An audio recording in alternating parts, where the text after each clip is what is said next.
All right, I am back, and here we go. Here we go. The tournament has just begun.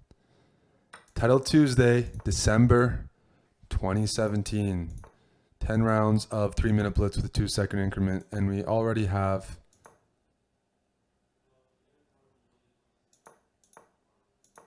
a matchup here. M. Michael, he seems to be untitled. Untitled playing Arabic Falcon here. But a very high, 2300, very solid. And, whoa. Well, this is a bit of a hybrid. You got a bit of a Benoni, elements of the Benoni for black. Also feels a bit like the same-ish. But it came from 3F3.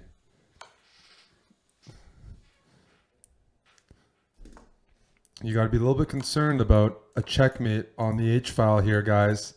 Very nice. Knight E2, you can take on G3 and you still have mate. If bishop takes F4, there's rook takes F4. Queen G5, I believe this is going to be mate. Queen G5. How do you stop checkmate? How do you stop checkmate on the H file?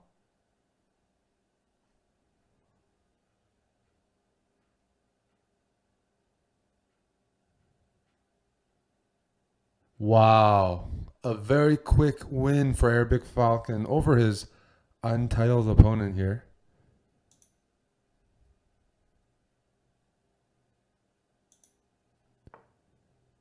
He's fighting on though, but I think if you take,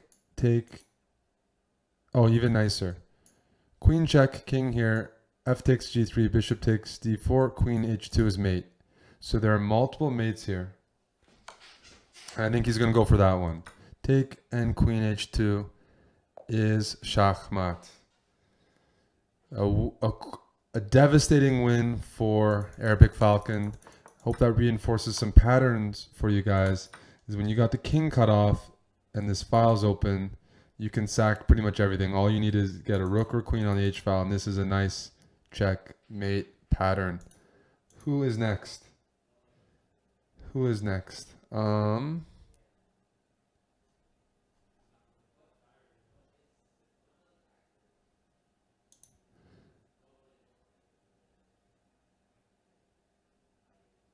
Okay, no, not this game. I see Morocco participating. Not many Moroccan players in Title Tuesday.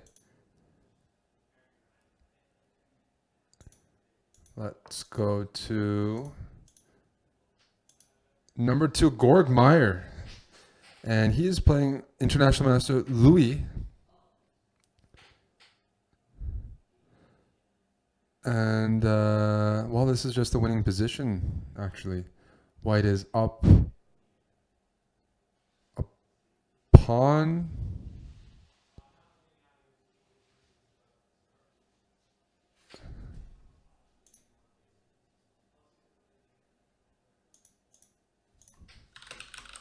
Okay, so I just got clarification.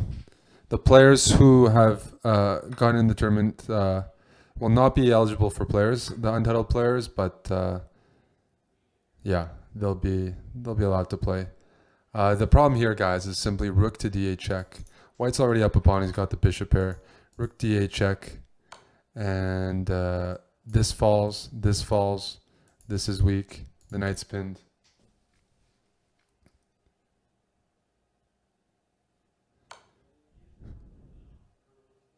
That's a good point. Gorg Meyer's initials are GM, so he was pretty much born a grandmaster.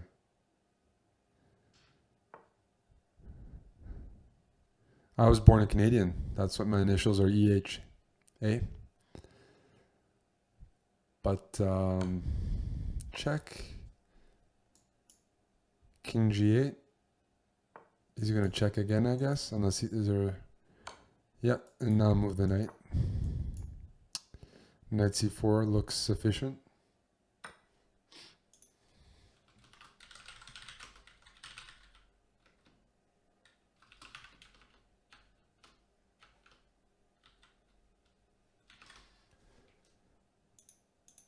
So that is winning, and I think this will finish pretty quickly. Well, this is a sharp game. Jeffrey Charlin here, 2016 World Junior Champion, one of the top juniors in the world, and he has a pretty sharp position here as black. White is it's got a lot of weak pawns, but has a bit of a dangerous initiative. You can consider taking here. The king on h8 doesn't look great. Maybe rook b1, but I don't like it when my opponent has a knight on f6. It means there are some possibilities here, some mating nets. The h7 pawn, it just cuts off the king quite a bit. And I would say that there's upset potential in this game. Jeffrey is going to have to dig deep here. So rook f to b2, I think rook b8. But his opponent is putting up some resistance. Rook f to b2.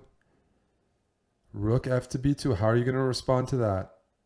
This is looking more and more dangerous, guys. Oh, c4, unnecessary. How do you defend the pawn after rook f to b2? d5's hanging as well. A slip up from Junior Tay from Indonesia here. Singapore. Okay, fail. Fail. Don't ask me about flags. Every time I make a guess, I'm wrong. Singapore. Indonesia looks different. Every time I do Title Tuesday, I try to guess the flags, and I always fail.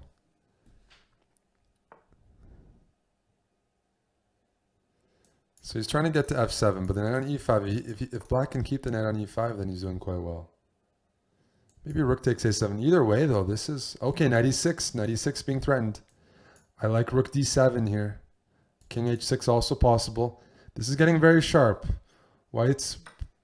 This is a serious fight. Knight d3. He wants to play knight f4. No, knight f4 check. A blunder by Junior Tay.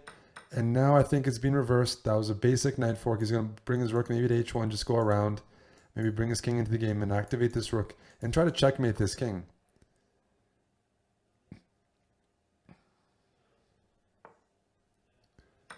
Rook takes.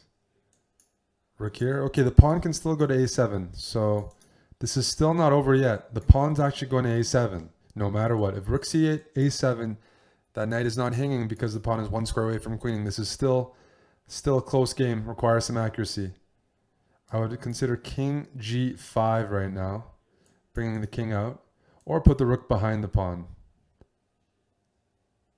Jeffrey's looking for the best way to push this because a7 and rook b8 might be white's idea. That if white can win a rook for the knight and pawn, that's a 3 against 2 endgame, which might be playable. Rook b8? What? Why not rook b8? Why isn't rook b8 being played? What am I hallucinating about?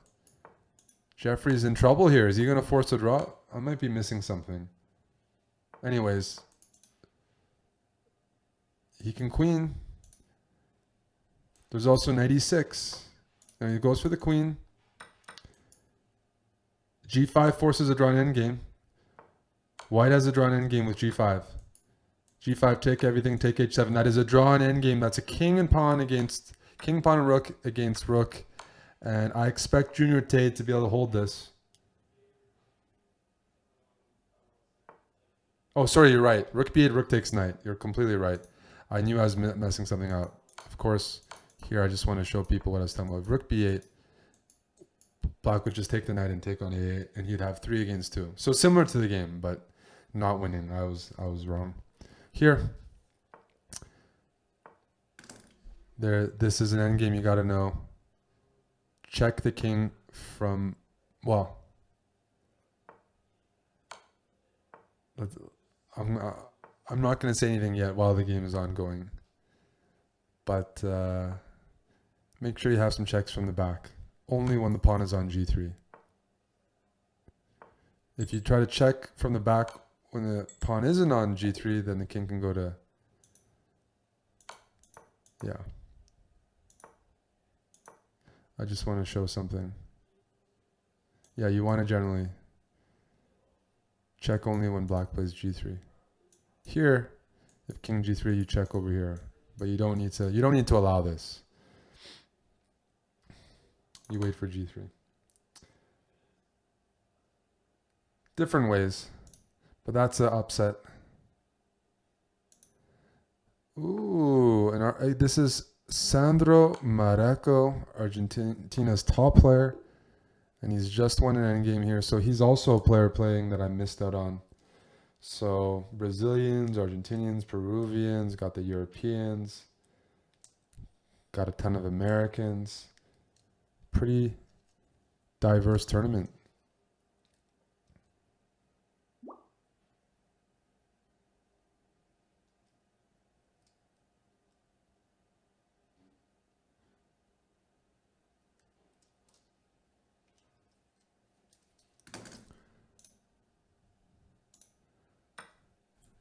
Oliver Johannesson here, playing black from Iceland. Looks like he's drawing Lunatic X, who is Grandmaster Peter Michalik. This is a draw. I guess the time just goes down. From the Czech Republic. So I'm seeing a few draws. Let's see this one. Yoppie, Grandmaster Jordan van Forst here, is trying to hold this endgame rook against bishop, but we both got pawns on the h-file. So black is trying to kick the king out, push it as far back away as possible, and maybe when the king is, let's say, stuck, if you can kick the king to the a-file, then you can maybe sacrifice your rook for this pawn. I mean, rook for the bishop and the pawn, and white's king will not be close enough to stop it. So, no, this isn't in time. No, this is a draw. So, this black needed to push the king a bit further down the board. It wasn't, I'm not saying it was a win from the start, I don't remember, but it wasn't the right attempt. You have to push the king further down the board, maybe to the a-file.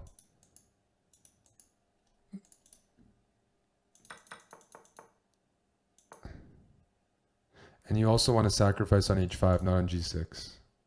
But anyways, that's a draw. And we're up to round 2.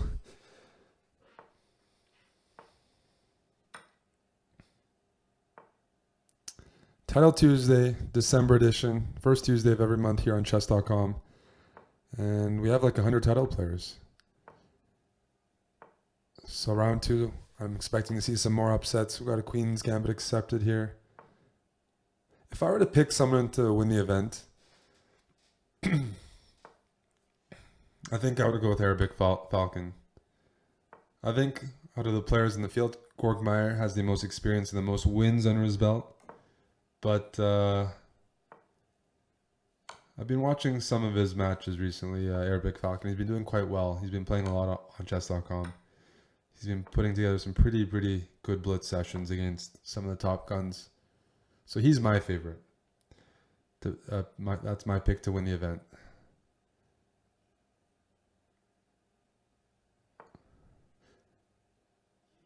The one thing is, not a lot of title players play 3-2 online. 3 minutes with 0 increment, like no increment, just you can flag. That is the most commonly played time control among professional players online. So the increment does change the game a bit, and it might reward some of the more consistent and solid players who would struggle when there's no increment, but get to survive here.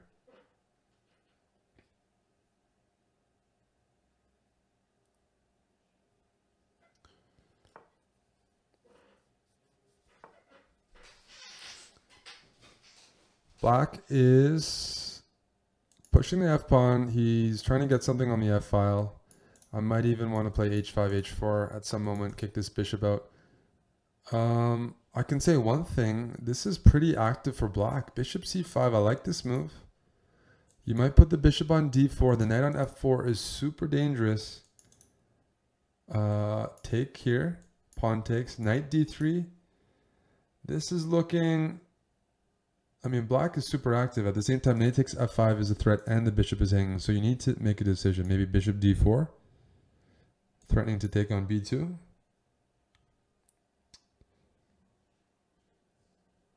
Maybe bishop takes e3, knight d3. There's also a knight. No, actually knight d3 is forced. Unless you take on e4.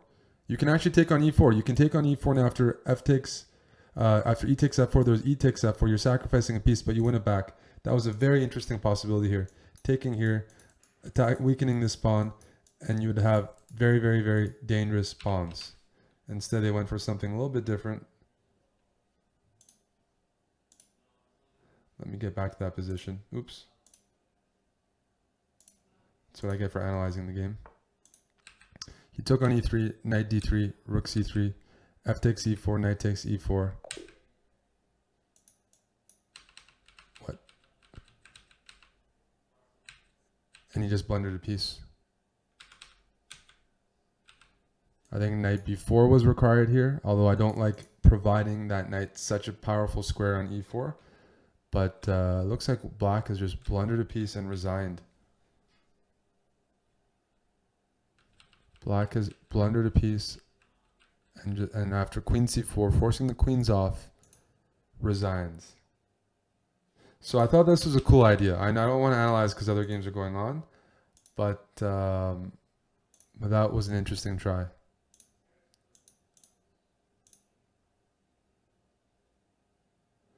There's a Colombian player with 2 out of 2 by the name of Robertito 5113.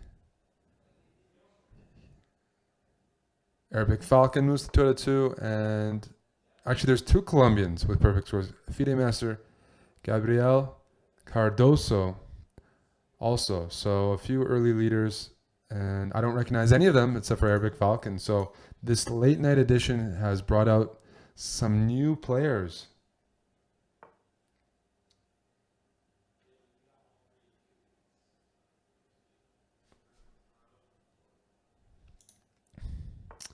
This position is favorable for black. This is not a nice pawn structure on the king side, and black has the 2 bishops. The position is not fully open, but I'm seeing some very, very juicy dark squares that white cannot contest at all. At some moment, maybe black's going to open up with c6, maybe with b5, maybe with a5. But one thing about Meyer is he's a very patient, principled player. He's not going to rush it. He's going to do it at the right time. He's going to improve all his pieces first, cover all his bases, and then at the right time, improve this position. Let's flip the board from the blacks to see from the black side and see how he tries to convert this position against his Bulgarian opponent here. He's got to somehow make an argument that his bishops are going to be a long-term asset, and he's going to have to keep the position open. So if you play a5, b5 will lock everything up. You have to be very careful. Maybe it's not enough, but he's definitely going to try.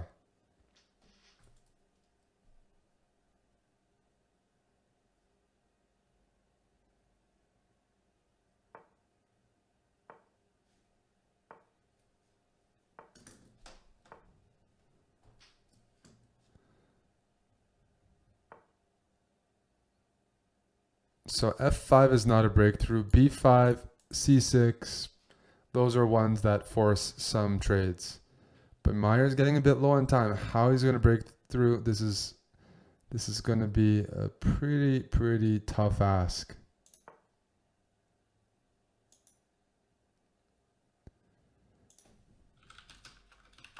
I'd like to announce that next Tuesday we are also running another Title Tuesday, because today we're renaming this to Titled Trainwreck. Next Tuesday we're running another Title Tuesday with regular cash prizes at the usual time. So I just got that announcement. 2 Title Tuesdays this month, 1 Trainwreck and 1 regular. I don't mind chaos, but no, we got a regular one next week's prizes as well. So if you didn't get in today, you also have next week. But Meyer's opened up a bit. He's opened up. This is a bit of a liability since it is on a light square and black has some pressure on it. White has some pressure on it, but watches Meyer slowly. He wants to get his knight to e6, maybe to d4, f4. He needs to cover f7 first. Maybe bishop.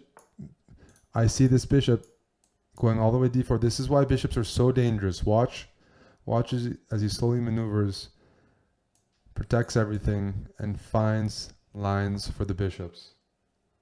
There are prizes this week as well, but next week, regular cash prizes too.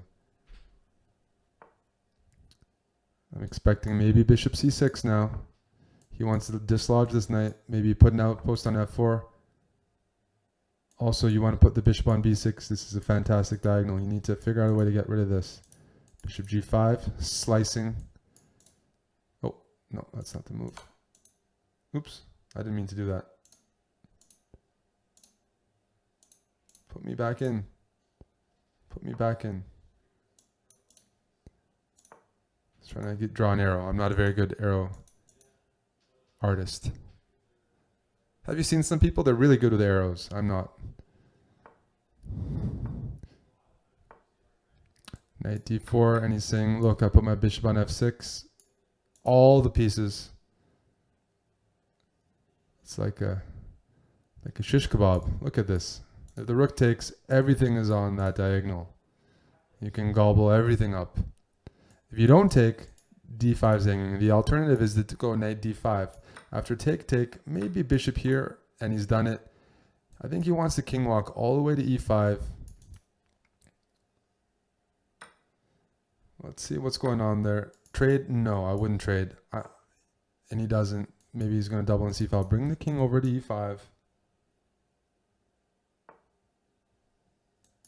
That looks like a very natural way of improving. First, okay, watch out for bishop check. This could be dangerous at some point. Who's going to be first? Now threatening rook takes b3 and rook c3 check. b5 not possible. Now he defends that. White's plan is to use this b pawn to distract black from what he's trying. Oh, bishop c1. Very nice find. And that's everything. Everything falls at once. Look at that. That bishop c1, the move that I made accidentally, ends up winning the game.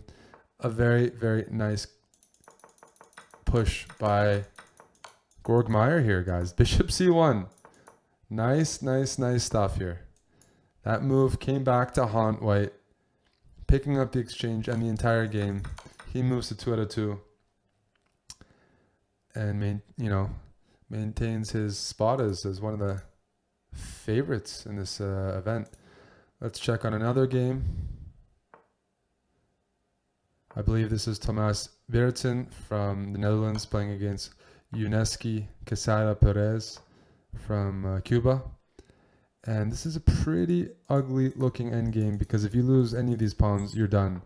But I don't see how this bishop can get to f1 or get there. And if you play bishop h3, which is an attempt, I'm just going to play bishop f1. I'm not going to take. Keep in mind, bishop h3, if you take it, that pawn goes g2, g1, game over. But White's not going to fall for that. We're in round 2 of Title Tuesday.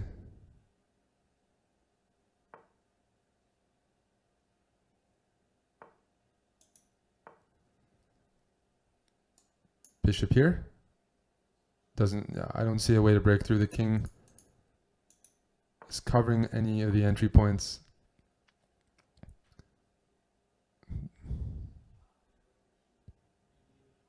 This should be a draw.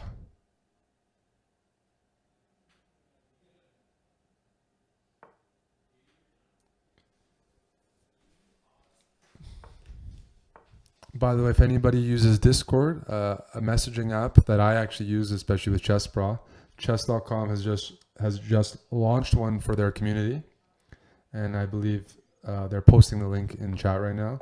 Discord's a cool app, easy, light, simple, and they just open it up to maybe open up more lines of communication with the community. So check that out. This was a draw, makes sense. What's this game? Knight and rook against rook, which is drawn and hard to lose. Very hard to lose. Very, very, very hard to lose. So this is going to be a draw unless somebody hallucinates and blunders a knight check or something.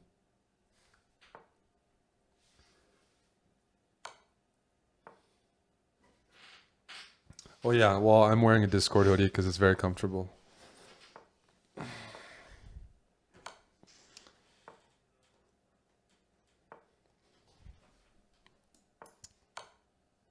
There we go. That's the move. You need to find stalemate Stalemate. Nice find. I expected to find it because if you don't find the stalemate, you're getting mated on g7. There's maybe this move. It's not stalemate. Rook takes h7 would be stalemate, but I would play knight check first, then take the rook, and there's no stalemate. So very correct find here. Rook d5, that's instructive. And after king takes, the king has nowhere to go. And we have one more game between Miss Theoretical from Hungary and Rajat Mak from England, a candidate master against another candidate master. I think rook g2. Black flagged in a winning position. Rook g2 wins on the spot. You can't stop c1 queen check. If you move out, I queen anyways. Black flagged here in a winning position. All he needs to do is play rook check, rook g2, and I'm getting the pawn to c1. Wow. The worst type of loss. I think we can all relate to that. Flagging in a winning position, in a winning endgame. Oh, no, you're right. Sorry. Shout out to Ninja Kiwi that after king a1, you have a trick. I like that audience shout out. I like it. If you go here, this is a stalemate. That's a very cool stalemate. But if you play king a1, you should be able to move the rook then behind.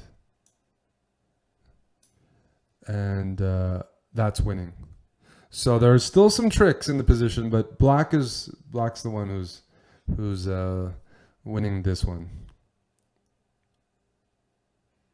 That's a very tricky find. I like that from the audience. King a1. I like that. Shout out to Ninja Kiwi for that one. A tricky Thomas. A rare stalemate pattern. All right.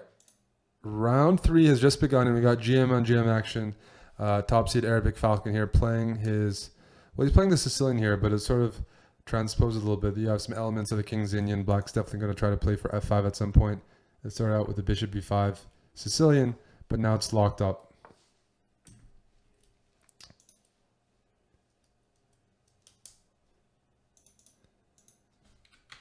So black was threatening b5, white's covering that.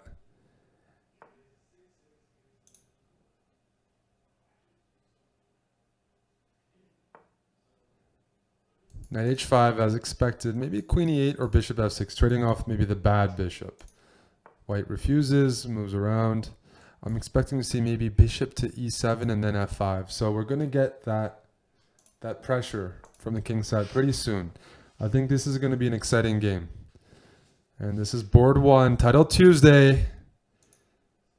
It's been an up and down tournament. We've had some glitches. We've had some events occur. We've had some people slip in through a secret entrance. But the games haven't been boring at all. And here comes f5, maybe bishop g5. I like what black is doing. He's just simply got an accelerated King's Indian with not only his bad bishop traded off, he's got f5 in. Maybe now knight d7, you want to take back on b4 with your knight. He's maybe going to play f4, but he's got a pretty quick attack. Knight takes, knight b3. Even knight takes c4 is tempting here. I don't know, but black is pretty quick. Maybe knight h5 and knight f4 is another consideration. This bishop on a2 is a sad piece. This, mark my words, this is a very, very, very comfortable King's Indian structure for black. He's getting an attack. He's got his pawns on the right color, dark squares. This bishop is locked in behind its own pawns. The knight's going to come maybe to f4, maybe to f6. And Salem, that's his real name, Arabic Falcon, is a pretty renowned attacker. So let's see what he comes up with in this position. He loves attacking.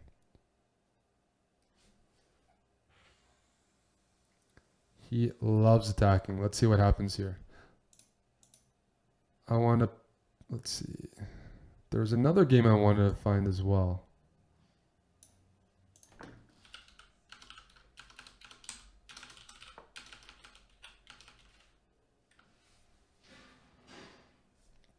So here's f4. You know f3 might be coming. You know g5, g4 might be coming. This bishop still needs to improve. This knight also needs to improve. It's a close position in a favorable way for black. Now rook b2 he wants to do and just trade everything off. The more pieces trade off, the less chance of maybe this attack on the king side being successful.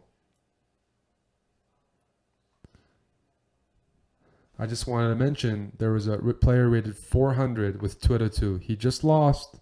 Didn't have enough time to check on his game. But talk about an underdog story. A 400 rated player was in first place after 2 rounds. Mark your calendar, December 5th, 2017. There was a 400 rated player in first place for 10 minutes.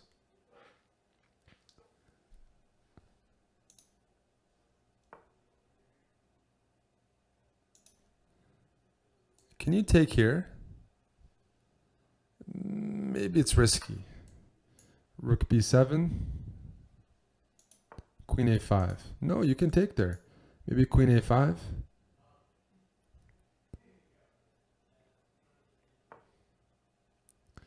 And he's now this is an extra pawn, a passed pawn. The initiative is still in black's hands. King f7. Why not? This bishop on f1 just cannot find any space. He wants to play maybe king g7 and knight f6. Interesting approach, and I like it. Also, this knight's hanging, maybe rook a1 is coming, but white's pieces are so bad here.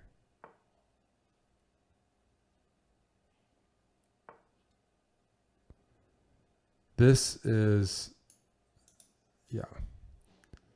This is tough. Maybe king g7, bring the knight out to f6. g3, hoping at some moment the bishop can find a home on this long diagonal, but black won't allow that. First he's kicking the rook out. So the question is, can you play rook here? And I don't think you can. You play rook a8, I play queen b7, the rook goes to d8, and I simply play king f7 maybe, king e7 and trap it. I'm not sure. But very, very controlled chess by Salem so far. He's up 13 seconds. He's up a pawn. He's got a better position. And he just needs to hold it together because white has just this long-term issue. Pawns are on the wrong color, blocking in his own bishop.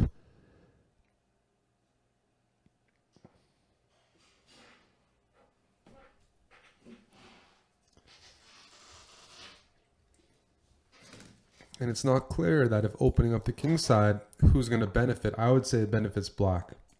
This queen is ready to jump on over to g7 and inflict some damage. Queen check. There's bishop g2 because h3 is covered by the rook. If you move your king there, there's rook takes f2. I think bishop g2 is forced. What am I missing? Why not bishop g2? Did black forget that h3 was covered? Was this a rare slip up from Salem? Maybe rook a1? Rook a1, queen b2.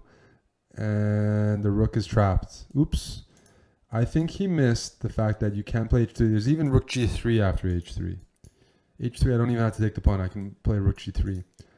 Might have been a slip up. Now knight f6, improving the piece, threatening knight takes e4. If rook takes a3, the queen's going to take back, attacking the bishop and still keeping an eye out for this h3 move. Now things are opening up, and Salem has definitely lost a bit of control here, even though he's still favored.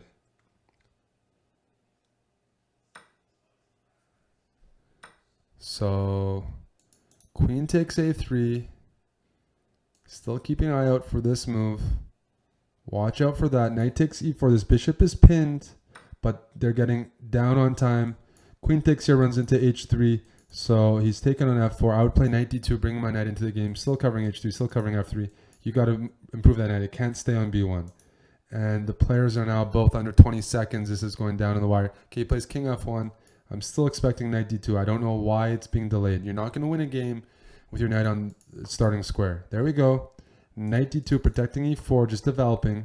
Knight g4, opening up this long diagonal for the queen, and also maybe finding some good squares. Maybe knight h2 as well is an opportunity. Oh, knight e3 check. And after f takes e3, it's deflected. King's going for a run. The king is going for a run. And the problem is black is attacking first. King here, take.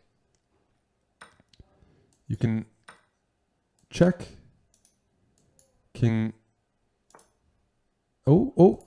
Remember, the bishop's being attacked. The bishop is being attacked by the queen. The king is going real far. Oh, very nice. Pawn takes.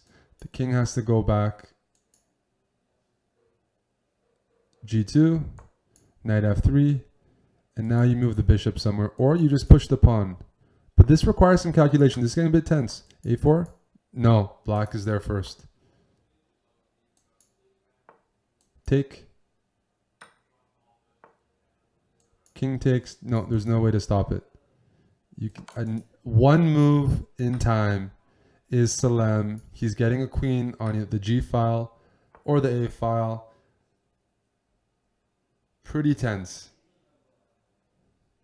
Pretty tense stuff, but black kept his advantage.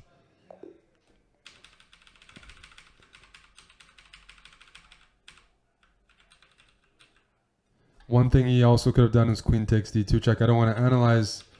They didn't have much time. The only thing I'm curious about is, can you do king takes g2 here? And after a3, knight d2, a2, knight b3. This still might be good for black, but at least you get both pawns off and you try to put your king on f4. It still might be good for black because I think he can just run his king over, and white's king is going to take a long time to pick a side, but still. Further analysis required. All right, Gorgmeyer against Sword of the Morning, a Game of Thrones fan. But, ooh, 4 pawns to 3, but the pawn's getting picked off here. What a move! Knight takes b6 and a6, a blunder. He blundered. He missed this move. And you can't stop the queen. Clutch win by Gorgmeyer here. That was a bit of a trick. That was a trick because if pawn takes pawn, pawn takes pawn, you're not getting any passed pawn. If knight takes, you don't technically have to take, although you might be lost. But you don't have to take. White's not threatening to push anything. And a nice little pattern. A6. Game over. Nice win by Gorgmeyer there. In a pretty tense endgame. Getting a clean point. So, rook h5. This is a very common endgame. We have rook and knight against rook. Well, this is a draw.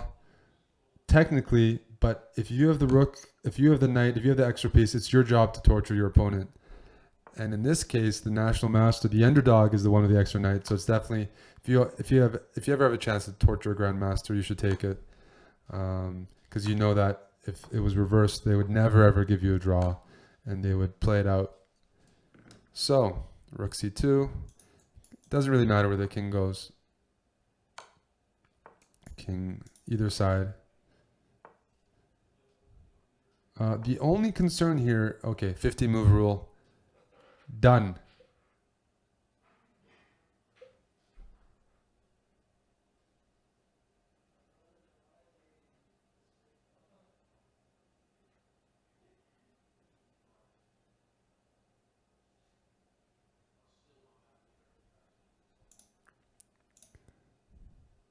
And we're off to round 4. Arabic Falcon, 3 out of 3. Playing a Polish international master with a pretty good blitz rating. Other big matchups. Vladimir Dobrov, Russian grandmaster, playing Mr. Meyer, who has been impressing. The 2 top seeds, both with 3 out of 3. Some other matchups.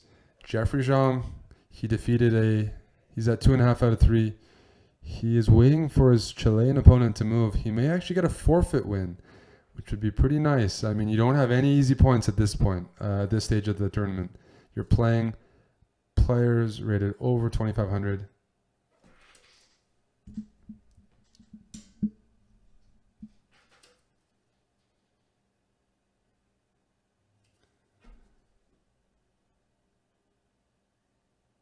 All right. I've been told to move the microphone. too close to me. You guys can hear too much breathing. No worries. So this game, nobody playing yet. Who else can we find? Another 3-3 match. Moskalenko against Basjaro. Two Russians, non-grandmasters.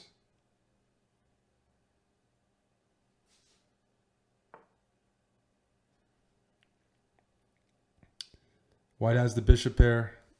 I'd give it a little bit of an edge, but that's not where we want to be. This is the game that's going to be exciting. This is my pick. Grunfeld.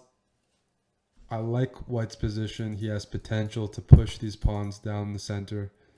Black wants to play e6, but to me it seems like White has already a better than usual Grunfeld position. It seems somehow easier. There's some flow to this that you usually don't have in the Grunfeld. Usually Black has some counterplay, but even here e6 doesn't really change anything. I'm expecting h5, and now we have the protected passed pawn on d5. This bishop is now blocked. This is a good position for White. This is not a good Grunfeld position. Even the opening up, this bishop on b7, what is it doing? This is a well defended, very secure pawn, just a long-term asset. If you take on g6, f4 is the move. Black's going to ignore recapture and play f4.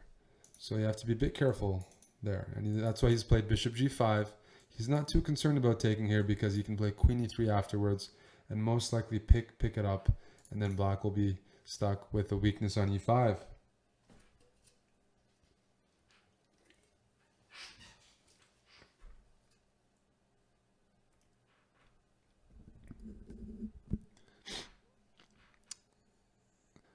But one thing, as I mentioned, Salem playing White here, he likes to attack. He's going to be looking for something complicated. I think he definitely wants to take advantage of something on the king side, whether that's bringing his queen in and opening up the h file, whether that's pushing d6, I'm not sure. And f4, closing things out. Interesting. Interesting. So now bishop h4, he's ignoring this. He's going to recapture this after. And I missed that. That has locked up the king side. White's like, no, I want to keep this pawn. But one thing Black can be happy about is his pawns are on the dark squares. And it's not easy for White to break through here. Maybe you want to get the rook over. Black's idea, in my opinion, is I want to block the passed pawn and probably get my bishop around and pick this off. And if I can do that, and he's done that, at least the first move, then I might be pretty happy. So bishop c8. Okay, first developing the rooks. Maybe that keeps the threat of f3. But it's going to be very hard for White to coordinate when he doesn't have much space to move with bishop c8. And he just picked this off. And this is a connected, protected passed pawn, but it's blockaded very nicely.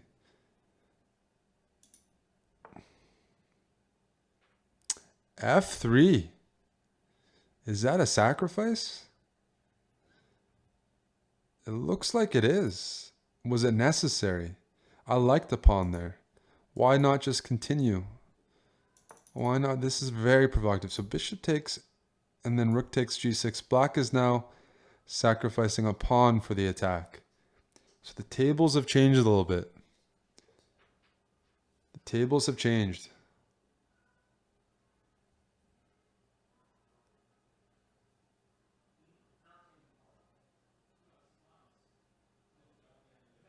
Thank you for the advice on turning the microphone. I'm new. We have a new sponsor now, high quality audio equipment, but I'm not very good at adjusting the settings. So I appreciate the audience helping me out there.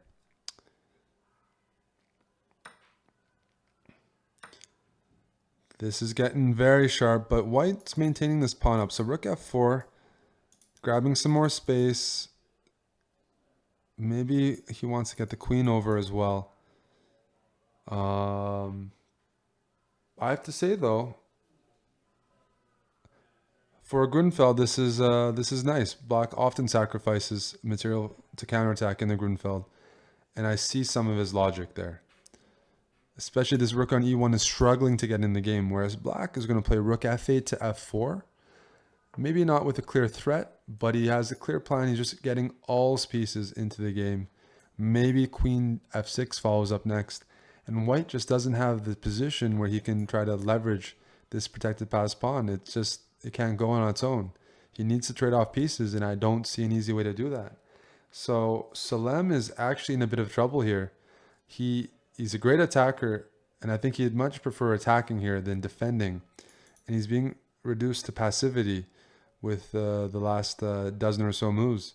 And black is just saying, I'm going to take this pawn back later. No rush right now. I got 2 rooks, I got a queen, and I'm going to continue improving them. And the position is locked up everywhere else. As white, you'd love to have another source of counterplay, but everything is closed. And do you have time to play a4, a5 and try to open up the a file? Even if you did, I don't think you have time to even use the a file.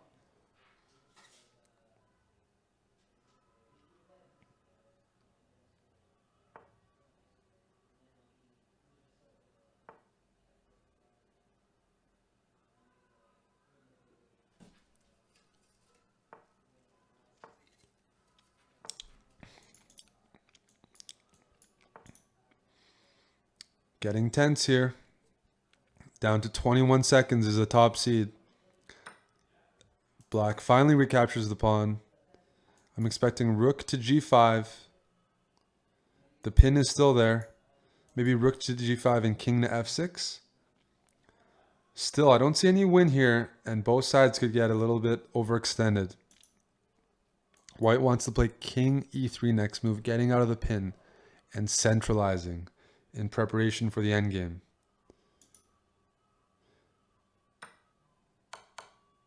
And black obliges and goes straight into endgame. He's saying, maybe I can, this h-pawn is valuable. I don't believe that was the most testing line. And the one concern for me here, and black is offered a draw. White is declining. White is happy because there's not as much pressure. Rook h5. Rook h5. Oh, there's rook g6 and rook g5. So it wasn't winning. But if black loses this pawn, the center, like this might be lost. This was the big danger, and now the play is quite easy. Now, oops. Oh, how do I get back to the game? Yeah.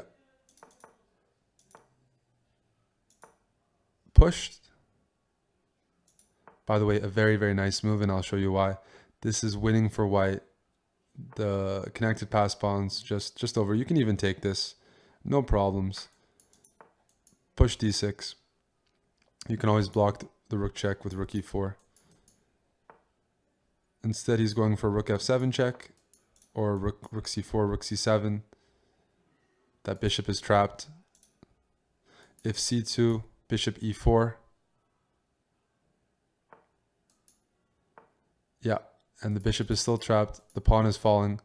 Total control by Salem. And it looks like down the stretch, he found the critical moves.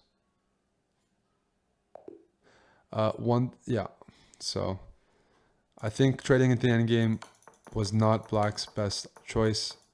He gave away the initiative, and that really made life a lot easier. And it's very hard. f4 was coming, and as soon as f4 happens, and I don't think you can stop it, white is the one in command. But a very, very exciting game up until then. A battle of strategy, for sure. So Salem moves to 4-4. Here we have Spain against Norway. 2 rooks against a queen, an imbalance that, if anyone's better, it's the rooks. But if what's easier to blunder is also the rooks. So technically, rooks are usually 2 rooks is better than a queen in an endgame. But it's also a lot easier to blunder against the queen because it's so versatile and there's all these checks you can't account for. Almost flagged. Almost flagged. Whoa. Game over. Ooh, that's game over. in a pre-move. I'm not sure about that pre-move, but it would have turned into a queen against rook endgame, which is also losing. But yes, black's rooks became disconnected, and that's when the blunders happen.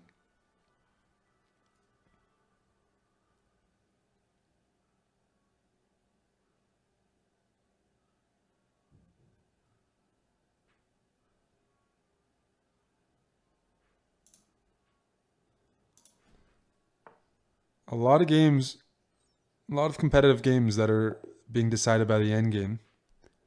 Right now, let's talk about the standings. In fact, I'm going to give you guys the standings, so you're not just forced to listen to me. I'm going to give you the standings. One moment. Let's make this.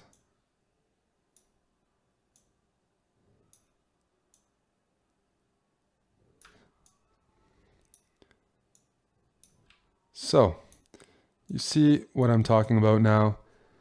We have how many players? 4, 5, 6, 7, 8, 9, 10 players with a perfect score. 205 entrants. So it's a big event. It's going to take the full 10 rounds to decide it. Tons of IMs in here. National Master Dragon King. A lot of names I don't recognize. We got Robbie Kevlishvili, Dutch junior player there. Got Shrek David, Israeli junior player. Got some GMs. Got more IMs than GMs with 4-4. So it's a pretty serious event for underdogs. Next round is starting pretty soon. Who's BS86? I'll check that in a bit. Down the list, we got Jeffrey Shong here. 3.5 out of 4 Sergio Chess. Chess Queen, former women's world champion Alexandra Kosteniuk. She's at 3.5 out of 4. She's a very good blitz player.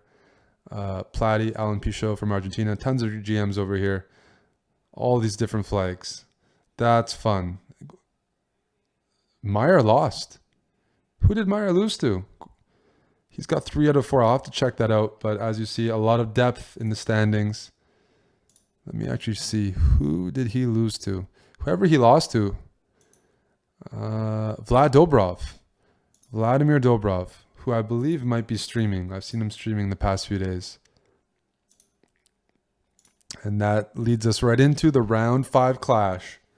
Dobrov against Salem. And I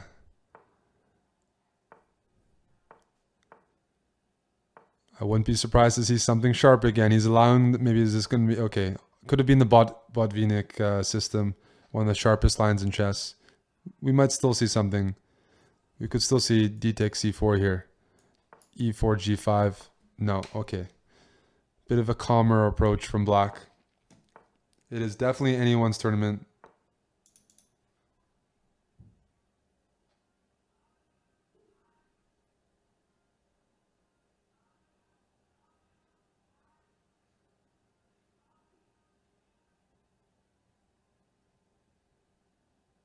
Boris Savchenko is BCS 86. I've played him before. He's known to be a blitz specialist, so that's not surprising at all. I'm actually going to check on his game too. Where am I going to find it?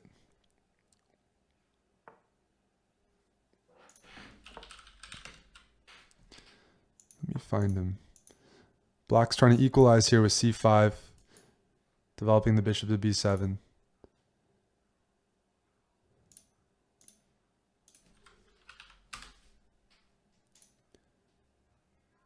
This is, and look at this position.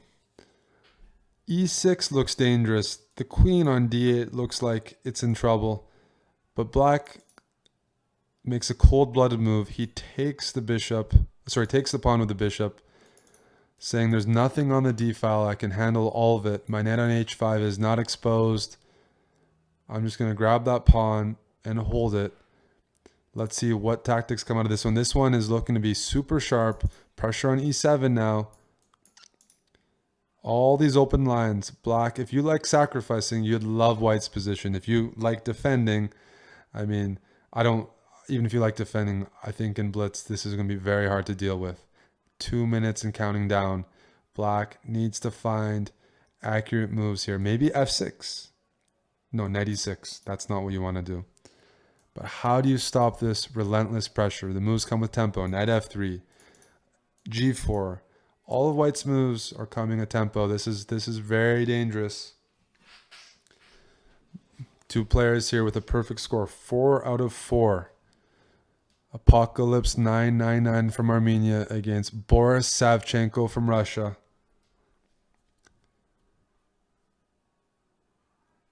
He's really struggling to find a move here. And you got to say, would you sacrifice a pawn to gain a minute and a half on the clock? A lot of people would say yes. That's quite a bit of compensation, and you get to retain the attack. Knight b3. If queen takes a2, there's queen takes e5, knight c7 check, king f8, bishop h6 check, king g8, and rook d8 checkmate. What a setup by Savchenko. What a setup. Queen takes a2, queen takes e5, queen takes e5, knight c7, king f8, bishop h6 check. And we have a beautiful queen sacrifice leading to checkmate by Boris Savchenko. Look at that. That was coming, and he was planning that. Talk about attacking chess. This is why you can't be too greedy in the opening. He has done it. He's setting up the beautiful queen sacrifice. And Savchenko making a big statement in this field with that attack. He's at least up a piece, but I expect this game to be over very soon. You have no spite checks. If you take on b3, I just can take the rook. Everything is hanging. Mate is hanging. The rook is hanging.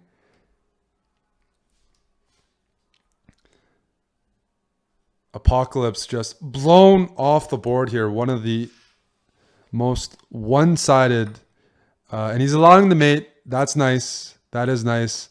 But annihilation is the only word I can think of here. What a win by Savchenko. He moves to 5 out of 5. That came from a Najdorf, in case you're curious. Bishop g5, Najdorf. And Savchenko in first place, 5 out of 5. Let's absorb that. Oh, let me try to get to another game there. But dang, there's a prize for the nicest attacking game. He's going to be in there. So over here, two other players with a perfect score. Vladimir Dobrov and Salem Saleh.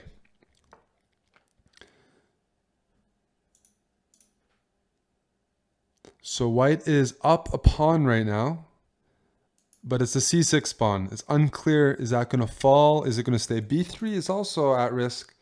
So my first instinct says white is doing quite well, because even if he loses his pawn, b3 seems to fall.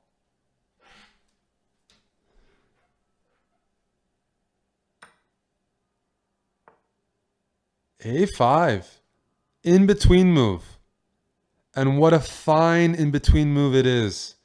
a5 is a beautiful in-between move, retaining the passed pawn. Wow. If queen takes a5, no, this is just losing. You just take on b5 and take on b7.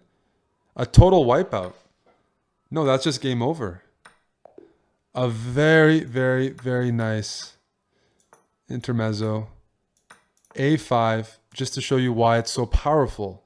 If you play queen c7, I'm not taking there, my queen's hanging. I take back, and if you take here, I have the calm move, rook c1. And this bishop is pinned. No matter where you move the queen, if you go queen here, I take. And you can't take this. I have too many defenders. It bucks the queen off the square it wants to be. Queen takes a5, pawn takes. And white would just put the pieces behind this pawn. This bishop clearly superior to its counterpart.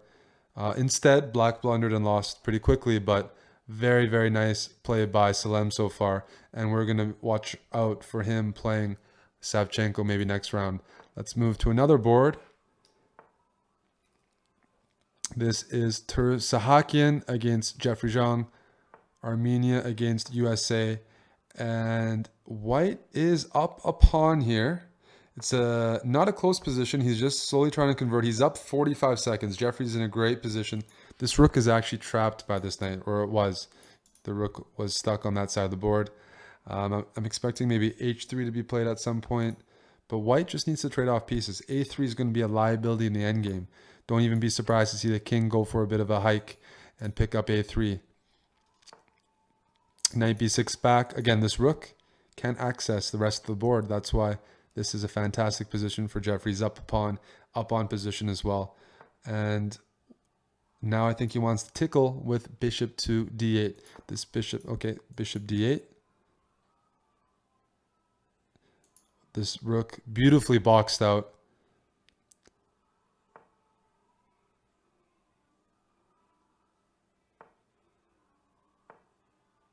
Slowly but surely, Jeffrey is squeezing him, and now rook takes f6. And that's going to be game over. You move the rook back. You pick up a third pawn. This rook is still stuck. It's just stuck. It can't get into the game. Is rook takes b3 the last trick? Is rook takes b3 and a2 the last trick? Now it's not, because you take on b7 and you cover a7. Bishop takes, rook takes a3.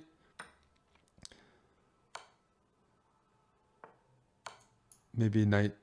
Let's move the knight somewhere. Or rook c7 if you want to be calm. Just rook c7, rook takes e6. Some resistance from black, but a very, very masterful conversion by the American player. He's now up 4 pawns and position, just looking for a knockout. I'm thinking maybe just here. I'm thinking Arby's. That's what I'm thinking. And maybe king down. Bishop takes. You can trade everything off and play rook g3. But this c-pawn should decide the game. At worst. The knight protects it. It's going to go all the way to c8.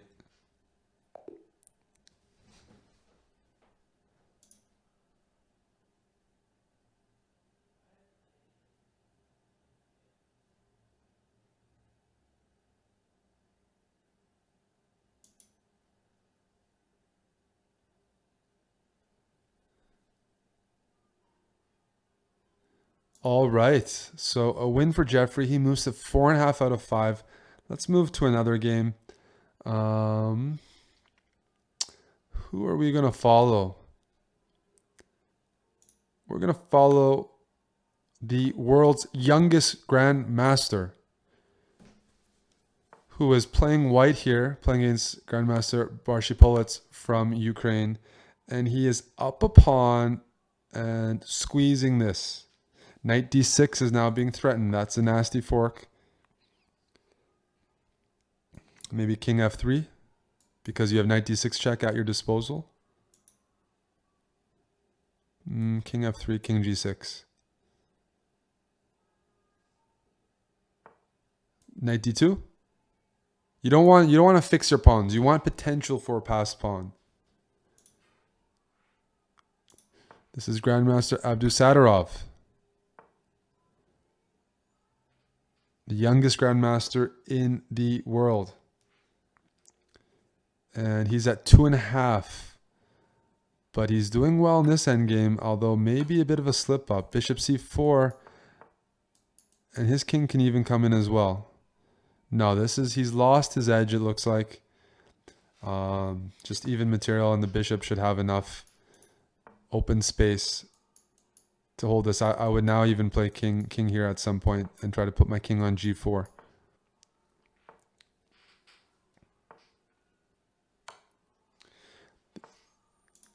We're on round 5 right now of this Titled Tuesday, which is also being renamed Titled Trainwreck since we had some technical difficulties. But the games have been excellent, and that's why you should still be with us despite the prolonged time of the tournament. So let's say 93. Oh, a blunder. That is a blunder. Oh, he just fell into a basic check, and now you got the pawn running. Oh, wow. That was not expected. An unexpected blunder by black as he was making progress himself. just runs into this, and game over. Take care, the pawn runs. You, of course, have to take this. But knight c5, and you're not even in time to queen. g3 will be met by knight e4 check, and I will sacrifice my knight for the pawn, and turn that a pawn into a beautiful lady. So an uncharacteristic blunder there. And we have one more game left. And this is sharp. Black's queened, but rook takes c7 being threatened. Knight a8. Knight a8, but the knight's boxed in. All right. King up. Rook takes a8's coming no matter what. This is unclear who's going to win. If queen takes f3, rook takes a8, queen takes d3, king b4. You're running out of checks. You are running out of checks. Queen takes here, king b4, king c5. Queen b1, king c5. Then queen b7. Then rook e8 check. Then rook e8 check followed by knight d6. Queen b1, king c5. Rook e8 check. Rook e8 check is winning. Will he find rook e8 check?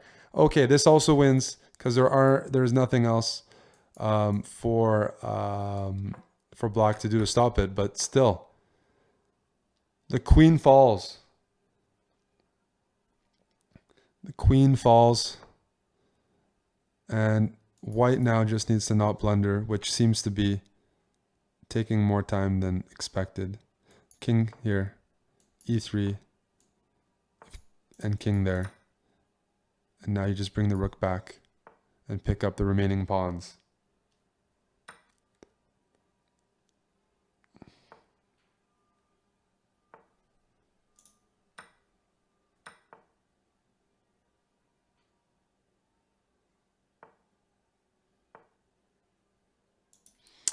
So we're heading to round 6. White here is going to win and move to 4 out of 5.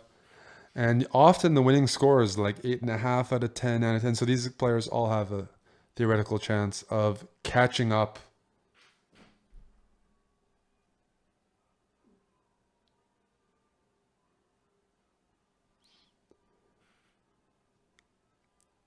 Round 6, Title Tuesday. We got a few matchups here. Both players here 5 out of 5. BS86 is Boris Savchenko coming off a beauty. A nice sacrificial victory in the previous round. And he's playing Renato Terry Lujan, an international master from Peru.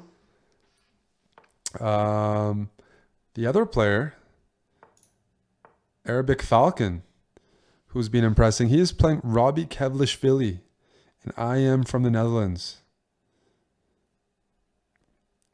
who I think is maybe 16 years old, 16 or 17. Young improving player. I played him in a tournament a couple of years ago.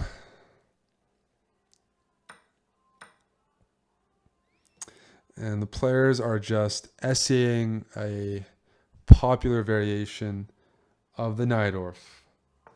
So expect the moves to come up pretty quickly. White often plays c4, castle, c4, tries to get this rolling at some moment. Knight b6 maybe delays that. Black sometimes even plays for bishop h6. If the queen wasn't on d2, you try to trade off the dark squared bishops. This is interesting though, because c4, there's knight takes c4, but how do you defend d5? Knight takes d5 is a threat. I think you have to play c4. And after knight c4, you just play for compensation. Bishop takes c4. If queen c3, b5. Or queen c3, there's even knight takes d5. So I think you have to play rook d1 and play for compensation.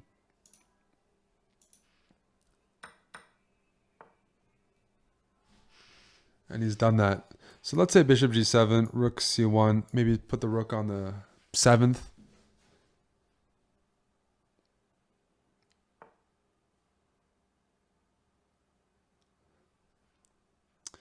Do I agree with most of the things Nimzovich said? I have not read My System, even though it was the first book ever gifted to me. I have not read it, so I can't say.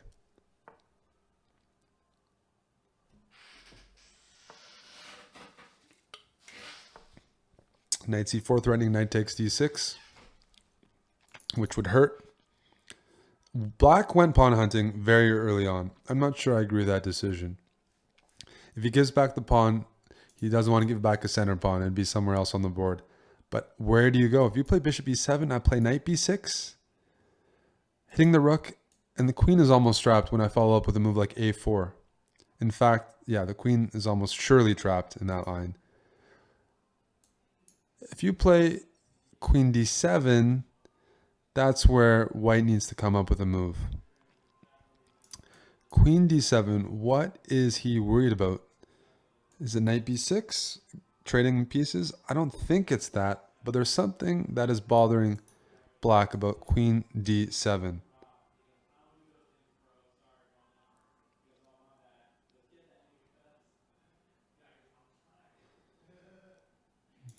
Tense moment here, because I think that's the only logical move. But, oh, sorry, queen here, just queen b4, just follow up the attack. There's not a tactic. There's just a nice, just a very natural move. Queen b4, and what you're gonna do? The attack continues. That's a weak pawn. And one thing I mentioned is Salem is an excellent attacker, so I think he would prefer to be the one attacking, and missed a couple moves because I accidentally moved. So knight c4 castles, knight takes d6, queen d7, knight e4. And we've transitioned to this position where white is up a minute. He's got a nice, healthy pass pawn here. Material's even, but white is in command. You don't go pawn hunting early in the opening and then give it back. That's not usually what your plan is, unless you get a really good position. And here, I think it's quite clear that it's white who is doing well.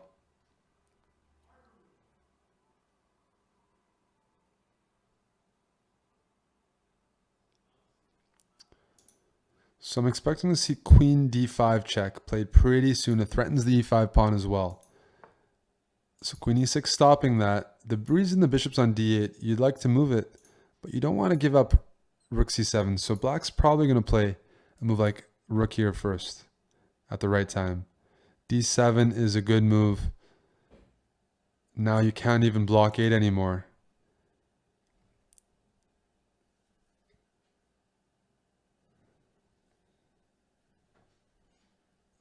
We might see an upset on board one, guys. Robbie Kevlishvili. He's got a pawn with dreams on d7, and he is trying to figure out a way to dislodge this bishop on d8.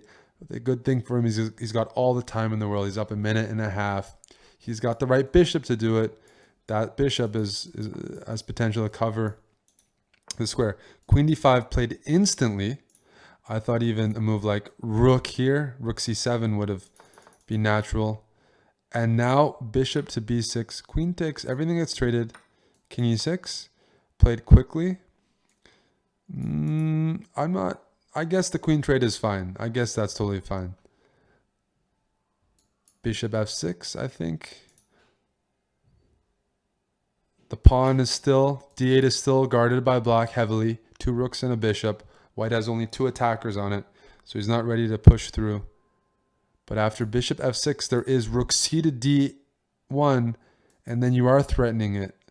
And then I think you are winning. So I believe Kevlishvili has found a breakthrough here, guys. Bishop f6, rook c to d1. Ooh, trying to confuse. Let's just take this pawn. You have to take it.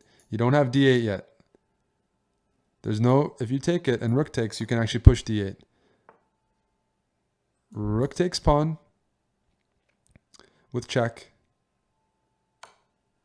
King moves over. Bishop to d6 or bishop takes. And he's getting a queen through. He is getting a queen through, guys. He can take on f3 first. It's his choice, but he's up a minute and a half. The top seed of the tournament goes down.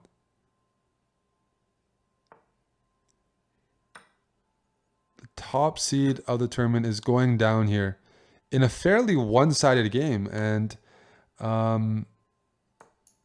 taking pawns in the Sicilian, very risky, especially in blitz. White's been winning these games, and now it's just a rook for a pawn. So he's fighting on 17 seconds to a minute 40, but one pawn is not even close to enough. Rook d4, or a4 first. Rook d4, rook b4. Why don't you just go pawn hunting, or rook d7? That's why I like rook b4 actually, to stop this possibility. a5. If rook g2, there's king f3, and we have this bishop g3 thing. I won't commentate too much. I think White will find moves that are good enough. Don't need to be overly critical for this point. Just going all the way. Bishop for pawn, that's right. A resignation, a massive upset. 2,400 beating a 2,800.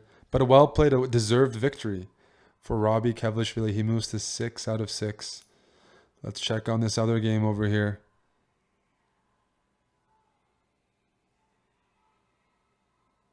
And this is a draw that they're playing on. Okay, let's check out another game. This is Steven Zierk from the United States of America, MIT graduate, former. Oh, he's lost. I didn't even get to finish his biography. But Meyer wins. He's back to 5 out of 6. He's still got a shot. Looks like another technical grind by the German. So 5 out of 6 for Meyer. Let's see who else. Let's follow this game.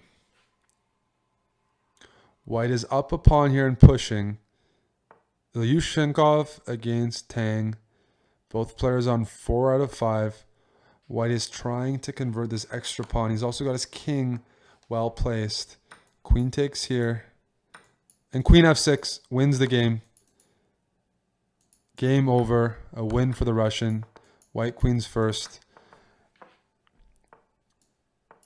And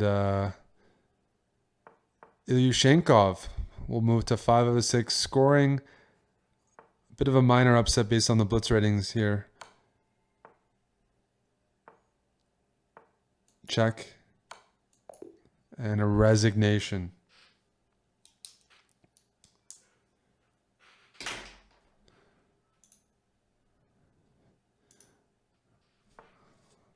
Here we have Kostenyuk, 3.5 out of 5. She is trying to win with her extra pawn here. Trying to first stop this G pawn, and then maybe she can get her pawns rolling. You want to put this pawn on d4.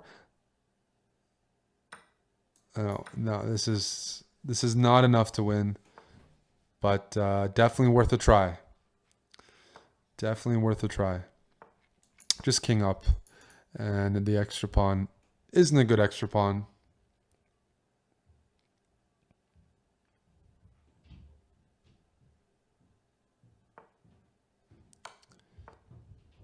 b4.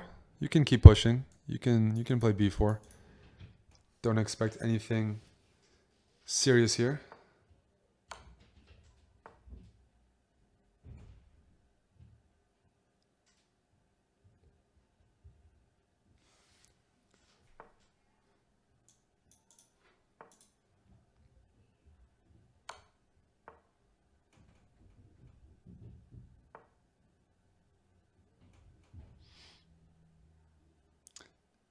Eric, the Chess.com CEO, not me, the real Eric. Well, his name is with a K. He's in the Chess.com/TV chat.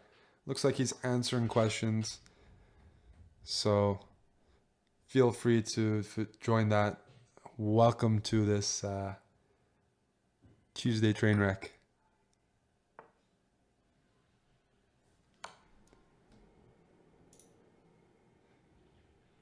Other game, so this is headed towards a draw. King takes, king down, all the way to c1 and to b1. And this is the last game of round 6.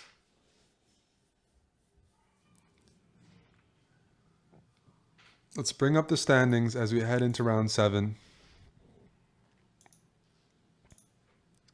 Robbie Kevlishvili, the sole leader. Teenage international master from the Netherlands. This would be a big upset if he can keep it up. And you got a few people chasing with 5.5 out of 6, including Jeffrey Zhang. And then a ton of players on 5 out of 6. Let's get back. Let's cut back to the action.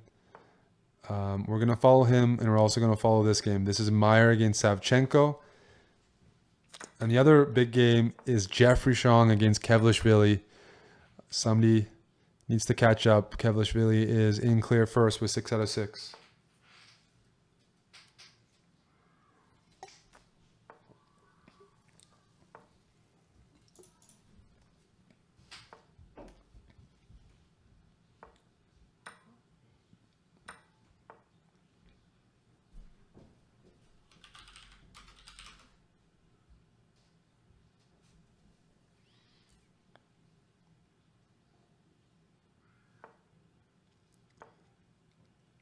This is a pretty solid line. Pretty solid line. But White has a very easy strategy of playing b5, a minority attack, and trying to undermine Black's queen side. Black's got the bishop pair, but it's pretty hard to open up.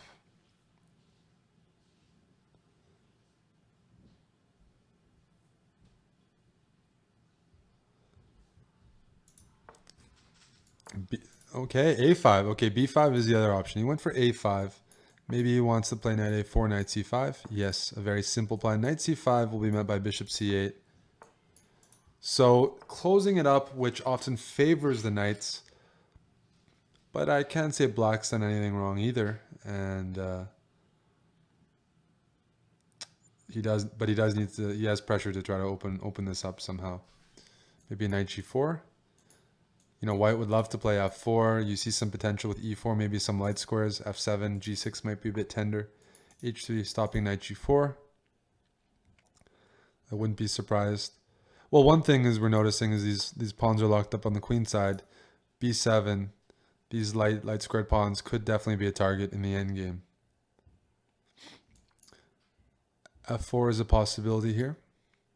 Bishop takes e5 is threatened, and he's gone for f4. Knight g3. What happens after rook f3? Knight f5 maybe? And maybe that knight's headed towards d6.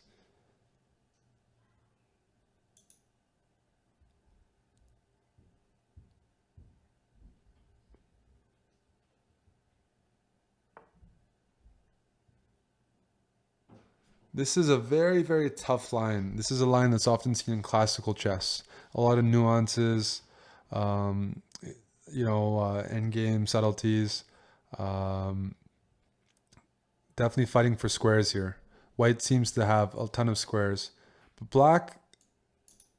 Black's maintaining some control over e4 and c4.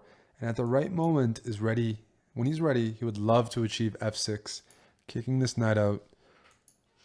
And he'll have access to this relatively tender pawn on e3 if he can kick the knight out with a pawn.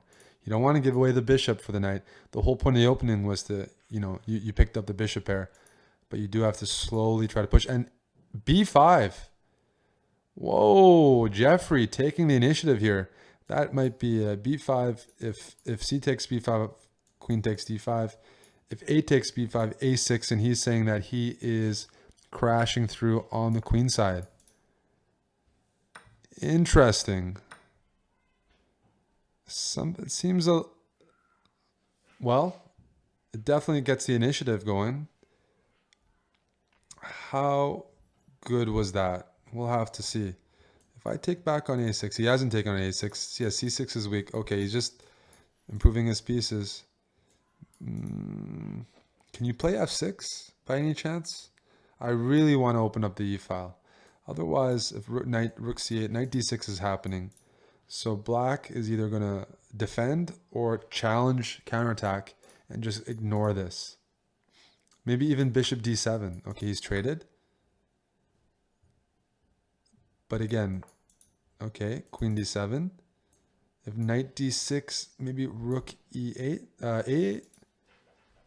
Shang is down a pawn right now, playing the tournament leader, Robbie Kevlishvili. Definitely unclear. This is hard to evaluate. I can't give anything definitive because if white wins back the pawn, white's doing great. But it's not clear he's winning back the pawn. And a6 isn't necessarily the strongest piece. Knight d6 played right away. c5. Rook takes e5. Maybe a7. Things are really opening up here. Black is still up a pawn. e3 is weak. d5 is weak. b5 is weak. Weak pieces all over the place. I'm not sure who is doing good here. The knight finds a central location there. Maybe queen d4. Attacking the rook. Oh, he's gone for... I keep doing that. One sec. Where is it? There we go. Queen c7. Trying to trade queens because then you can take back with the knight and push this guy through. Queen f5 threatening queen. Queen f2 check. That's very dangerous. That is very dangerous. Right now, black needs to continue with counterplay because a7 is white's next move.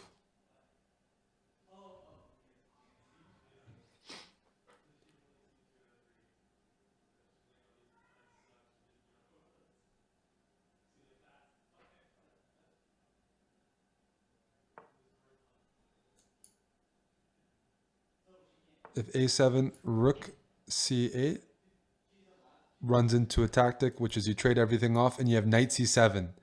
If rook c8, you can sacrifice the queen and you have knight c7 in the end. Knight c7. And I believe he's missed it. I believe Kevlishvili has missed this. Jeffrey's now up in exchange, missing that temporary sacrifice. Now rook f1. This looks like it's game over. He's going to have to play g6 and king g6. That's a permanent pin. Maybe h4 if you want. I don't know. Either way, this is a nasty pin. He's gone for e4 instead. But Jeffrey's on his way to winning, dethroning the tournament leader.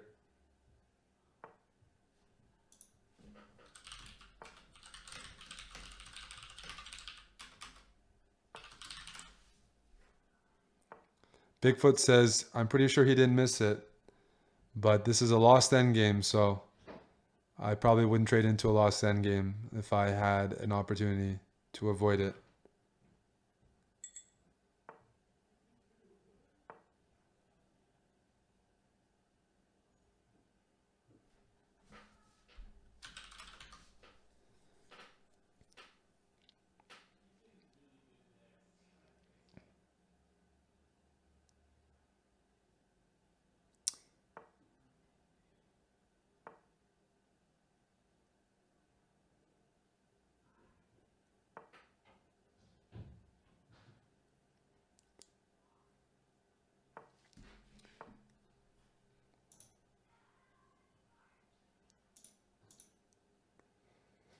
Waiting for this conversion. It takes a bit of time. The e4 pawn is also isolated, but it'll happen at some point. Now e5 is the next move, and there we go.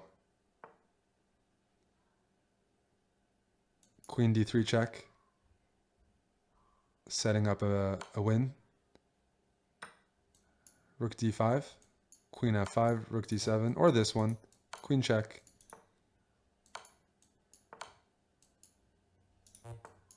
Everything wins. Rook d7 or queen takes h7.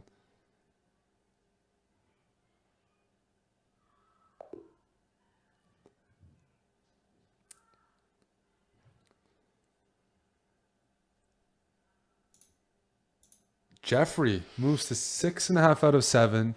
He had one draw, but he is now in first place. And let's see who else is next. Meyer and Savchenko made a draw. So I think he is in sole first place. Who else is playing? This game, 2 players with 5 out of 6, Mosklenko and Ushenkov. These Russian names always making me practice my pronunciation. They're hard to say.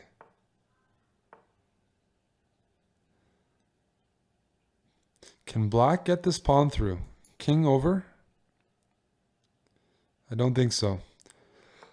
Don't think black is losing, but the question is if you can get the pawn on b2, then you'd even be winning, because white will have to sacrifice the rook for it. But you can always check the king away.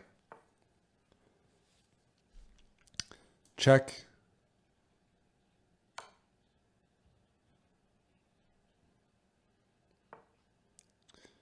Rook back. Bishop c2, you can just take here and take on e4, and that's a draw. Depends if white's trying to win now or not. Maybe he's hoping for a blunder, because he can force a draw. Rook takes b3, king takes e4. But this is going to be a draw, unless a massive hallucination takes place. What else is happening here? Who else is playing? Let's pick on someone new.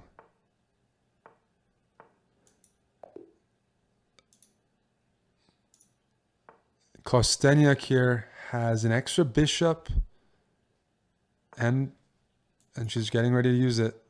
Bishop b4. She needs to get the king all the way to d7. She's got the pawn covered. Trying to walk over to d7 here. The other winning plan is just to bring the king to a4 and pick off a3. But she's going for checkmate. She's going all the way. I keep doing this. King d7. And now we might get to watch a two bishop against king. Who, for those who don't know how to win with two bishops against the king, sit back and relax and watch this. Pay attention. Maybe not. Maybe he's just going to let his time run out. Well, it's a win. Letting the time run out. That's a win for Kosteniuk. She moves to 5 out of 7.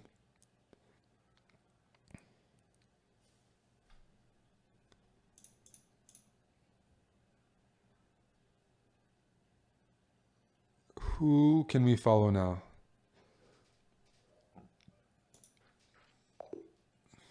Ooh, an upset here. Kovalenko losing to Joachim.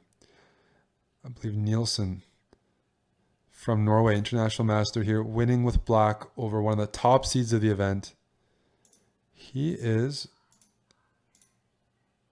Let's put up the standings as we move towards the final part of the tournament.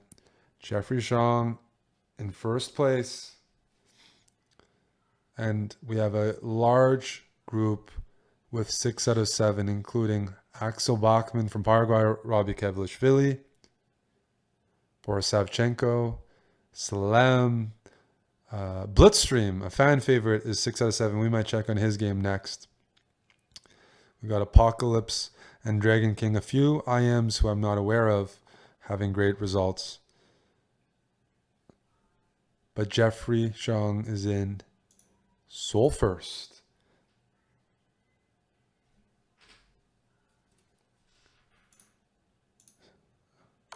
There's just a few games ongoing.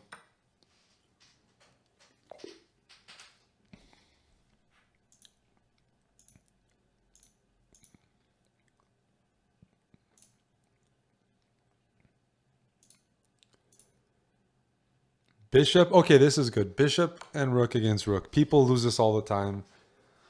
I've failed to win as white. I mean, with a rook and bishop, which is okay. But in blitz, it's easy to lose.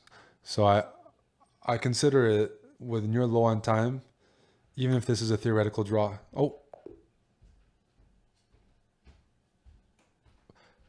So much for theoretical draw. When you put your rook on the color of your opponent's bishop like that, you lose your theoretical draw. So just a slip up there. Hey, we all make mistakes, guys.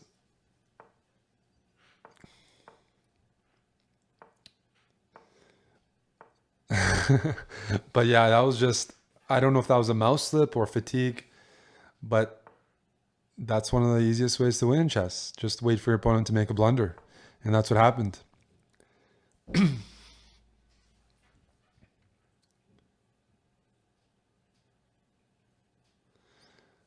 So round 8.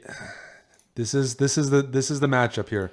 Jeffrey Chong against Salem Saleh, USA against United Arab Emirates, and they have a Sicilian, already a pretty well, not the main lines. We have a very, very sharp line. White tries to play f3, tries to provoke, sorry, f4, f5, puts pressure on e6, provoking, hoping to provoke e5, where then white can lay claim to this d5 outpost for the knights. So the question is are the bishops going to reign supreme, or will the knights find permanent housing? And that's what you want to do. You don't want to take here because these are double pawns, and that would undouble, that would help black. You somehow want to put enough pressure on e6 that black is forced to play e5. And then it turns into a positional closed game. It's about containing the bishops while still applying some pressure.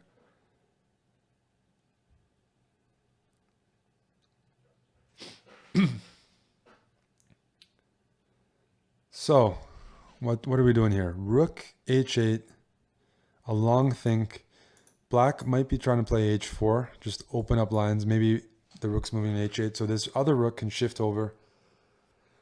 Sort of a waiting game. Jeffrey here is in clear first. He has a half-point lead on the field, but there are so many people catching him that, let's say he draws, there's a very decent chance somebody catches up. So 3 rounds to go. It's completely unclear who is going to win the event.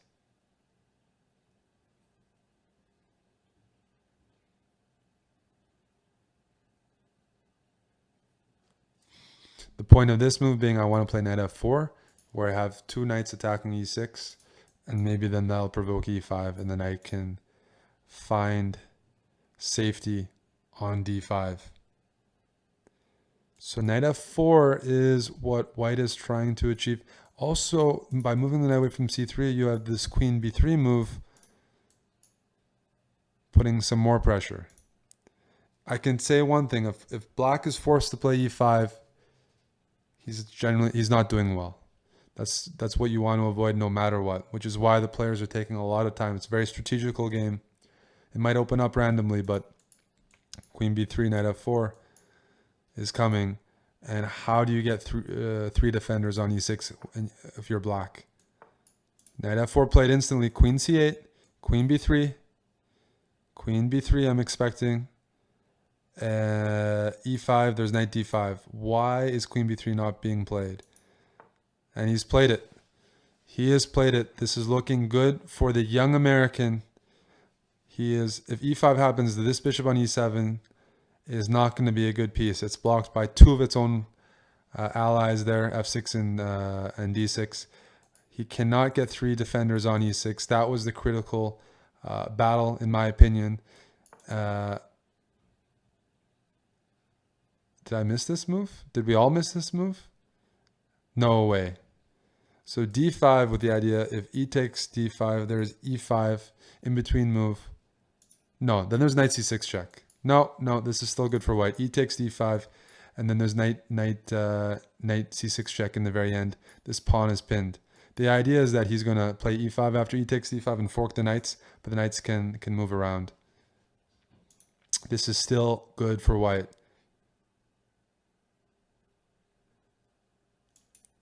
Knight check, everything trades off, even material, but I get my knight on d5. This bishop is passive. f6 is weak. White has the initiative here with a really, really, really good knight. So I expect to see that, and they are moving in that direction. Rook d7. Okay, a bit of a different line. I forgot that you can take this knight. That's a big point of the position. I don't have my beautiful knight anymore, so I missed the detail there. And this isn't as good as it looked. Where's my knight? So I forgot the knight was hanging.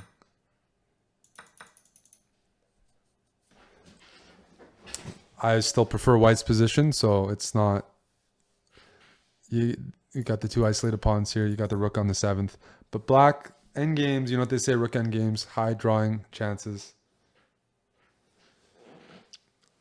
Okay, so first of all, don't play rook here because you have back rank issues. Maybe rook g7 because you are covering g8. I think rook g7 might be an unpleasant tickle. Rook g7, keeping the rook on the 7th to keep attacking chances. Okay, this is a conservative approach.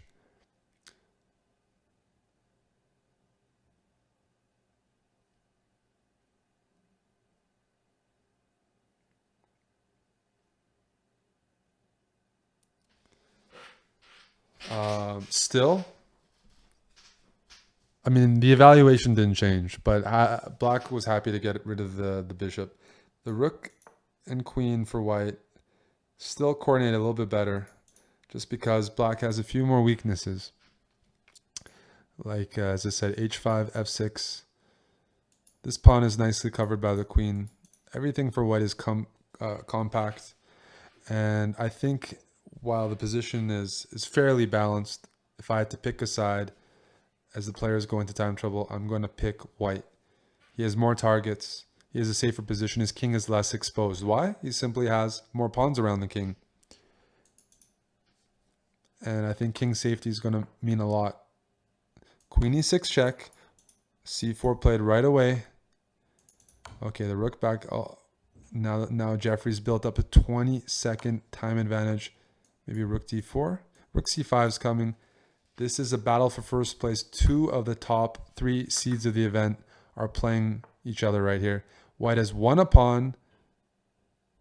Oh, now they're just transitioning to a rook endgame, 3 against 2 on the same side. That's not going to yield much. Even a5 here. You don't have to go a5, but you can simply go a5. Put your pawn on b6 and be okay. Just keep the rook anywhere. This is a drawn endgame. And it looks like Arabic Falcon will live to fight another day. I don't see any shelter for the king. I'm going to check you, check you, check you, check you, check you. All over the place. So I'm going to move to another game. I would like to say that Robbie Kevlishvili wins against Boris Savchenko. He wins with black, beating one of the leaders of the tournament, and moves to 7 out of 8. So the underdog story from the young Dutchman continues, beating strong GM after strong GM after strong GM. He has had the tournament of his life here. And who else is playing? Meyer against Ilyushenkov. Meyer's at 5.5 out of 7. He needs to win out. He needs to win out. He needs to eye for that eyeball, that 8.5 out of 10 score. Maybe that'll be enough. Definitely enough for a prize. Remember, top 5 places get a payout. And it doesn't look like he's getting it in this game. Actually, I shouldn't say that. He's starting mate. Move the rook over. Ooh, maybe you keep the rooks on the board because you have this mating net. Maybe. Just maybe. Maybe e4 is coming. e4, e3, some tricks. If e4 now, rook f4, maybe d6. If knight takes d6, there's rook d3. But the king's, this is getting good for black. His king is more active. King e5. King e5, great place for the king. Meyer is showing off his technical abilities as he always does, it seems. And now he might have a good endgame. If you trade everything off, rook d8, you got to get out of the pin.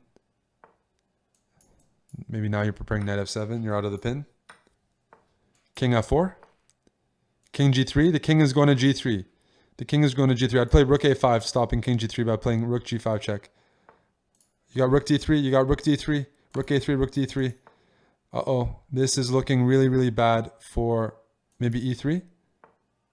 No, this is looking really bad for white. I think white has lost. Rook check is happening. You can even take all the pawns. Looks like Meyer is going to win another endgame. How many times have we seen this? Meyer winning an endgame. Takes this. 2 connected pass pawns. They roll down easily. Very, very nicely done. That centralized king, that calm endgame play, very, very high level technical chess, nets him another point from what probably wasn't a winning position at the onset. but down the stretch, he really comes out as being a clutch player. So Meyer moves to 5.5 out of 7. He still has something to say about the final standings. Let's bring up the standings more regularly now, since there's only 2 rounds left. A 4-way tie for first. Blitzstream, Robbie Kevlishvili, Dragon King 101, 7 out of 8, National Master, mingling with the juggernauts. Jeffrey being the lone representative of our clan, the Grandmaster clan. His job is to make sure other people he has to make sure a Grandmaster wins the tournament. If a Grandmaster is not winning the tournament, I think collectively we feel a lot of shame, sort of like Samurai. And so I am putting some pressure on Jeffrey to win this game, win this tournament. I don't want to see a pleb at the top, a non-Grandmaster. They need to be kept in where they belong, below the Grandmasters, at the bottom of the pecking order. If players tie for first or tie for a prize, they share it. So even though there are tie breaks in the standings, they share the prizes.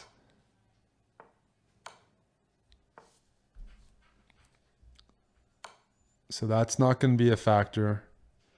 Although maybe for first place, we can implement a tie break in the future, an Armageddon Blitz game. Maybe if that's a cool idea, we can bug some of the guys at Chess.com. Maybe it's worth a try just to see some blood at the end of the event. So these 2 players both have 5.5 out of 7. So they're still in the running. Definitely a draw. Not more than that. But they're playing it on. I believe Black is trying to induce a blunder. But I don't think it's very possible. Very likely, I should say.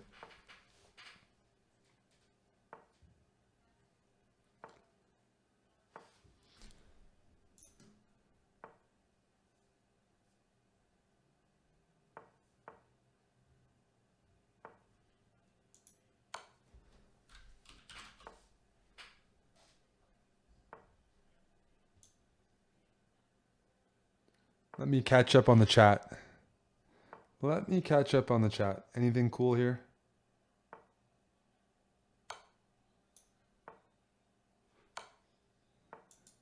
The chat is debating amongst each other.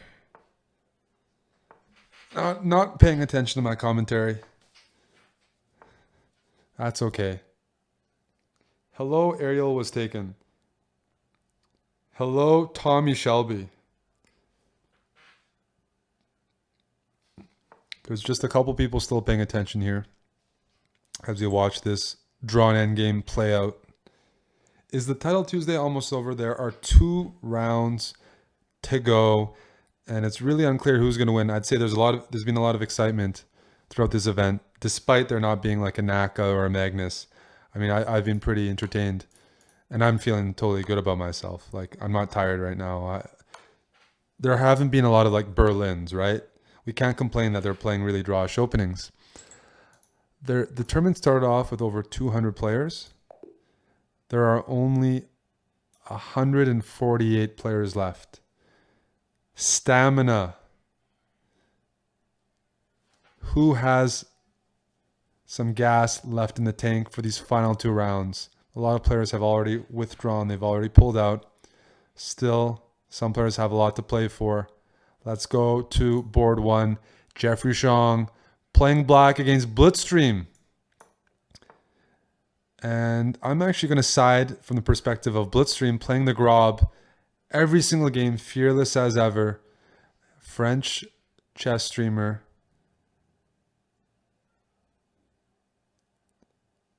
Kevin Bordy, I believe, is his name. And he's playing the Grob no matter what. He did that against Magnus. He's definitely doing it against Jeffrey. And this is for first place. Pick your champions. Make your bets. We got Grob on board 1. Already an early G pawn thrust. by white. I'm expecting h4 now. Maybe we might see an early rook trade. We might see the action transition over to the queen side since the rooks are off, and I don't think either side can access that file easily.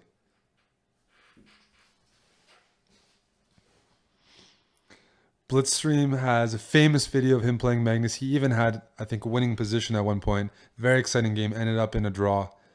But he played the Grob.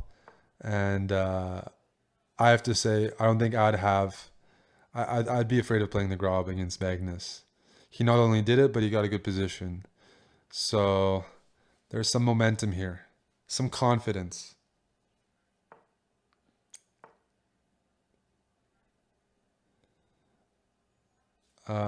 Queen g4. I would just play knight f3, and I'm not even afraid of going for my king. And he's done it. He's done it. I was just about to say, there's nothing wrong with giving your king some fresh air and developing even the calves, the quadriceps. Just get, just working out with your king. There's nothing wrong with that.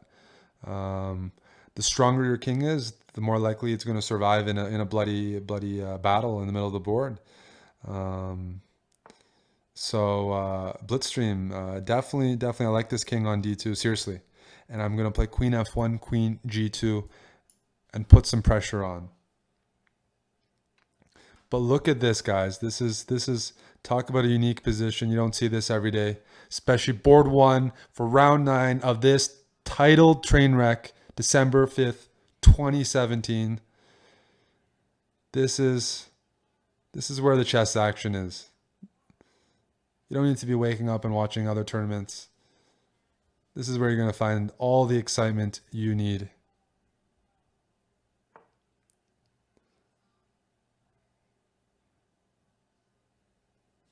And bishop e4, providing space for this knight to develop on f3, kicking that queen on h4 out, and maybe even utilizing the h file himself. You know what? I'm starting to like white's position.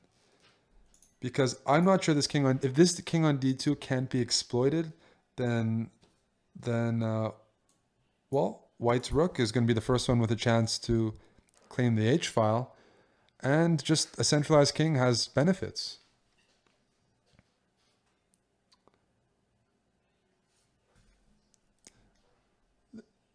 It's quite a positional game right now. There's no tension, right? None of the pawns are attacking each other, so the players are spending time figuring out what is the best way to develop my pieces. Am I going to play e6 and bring my knight to e7?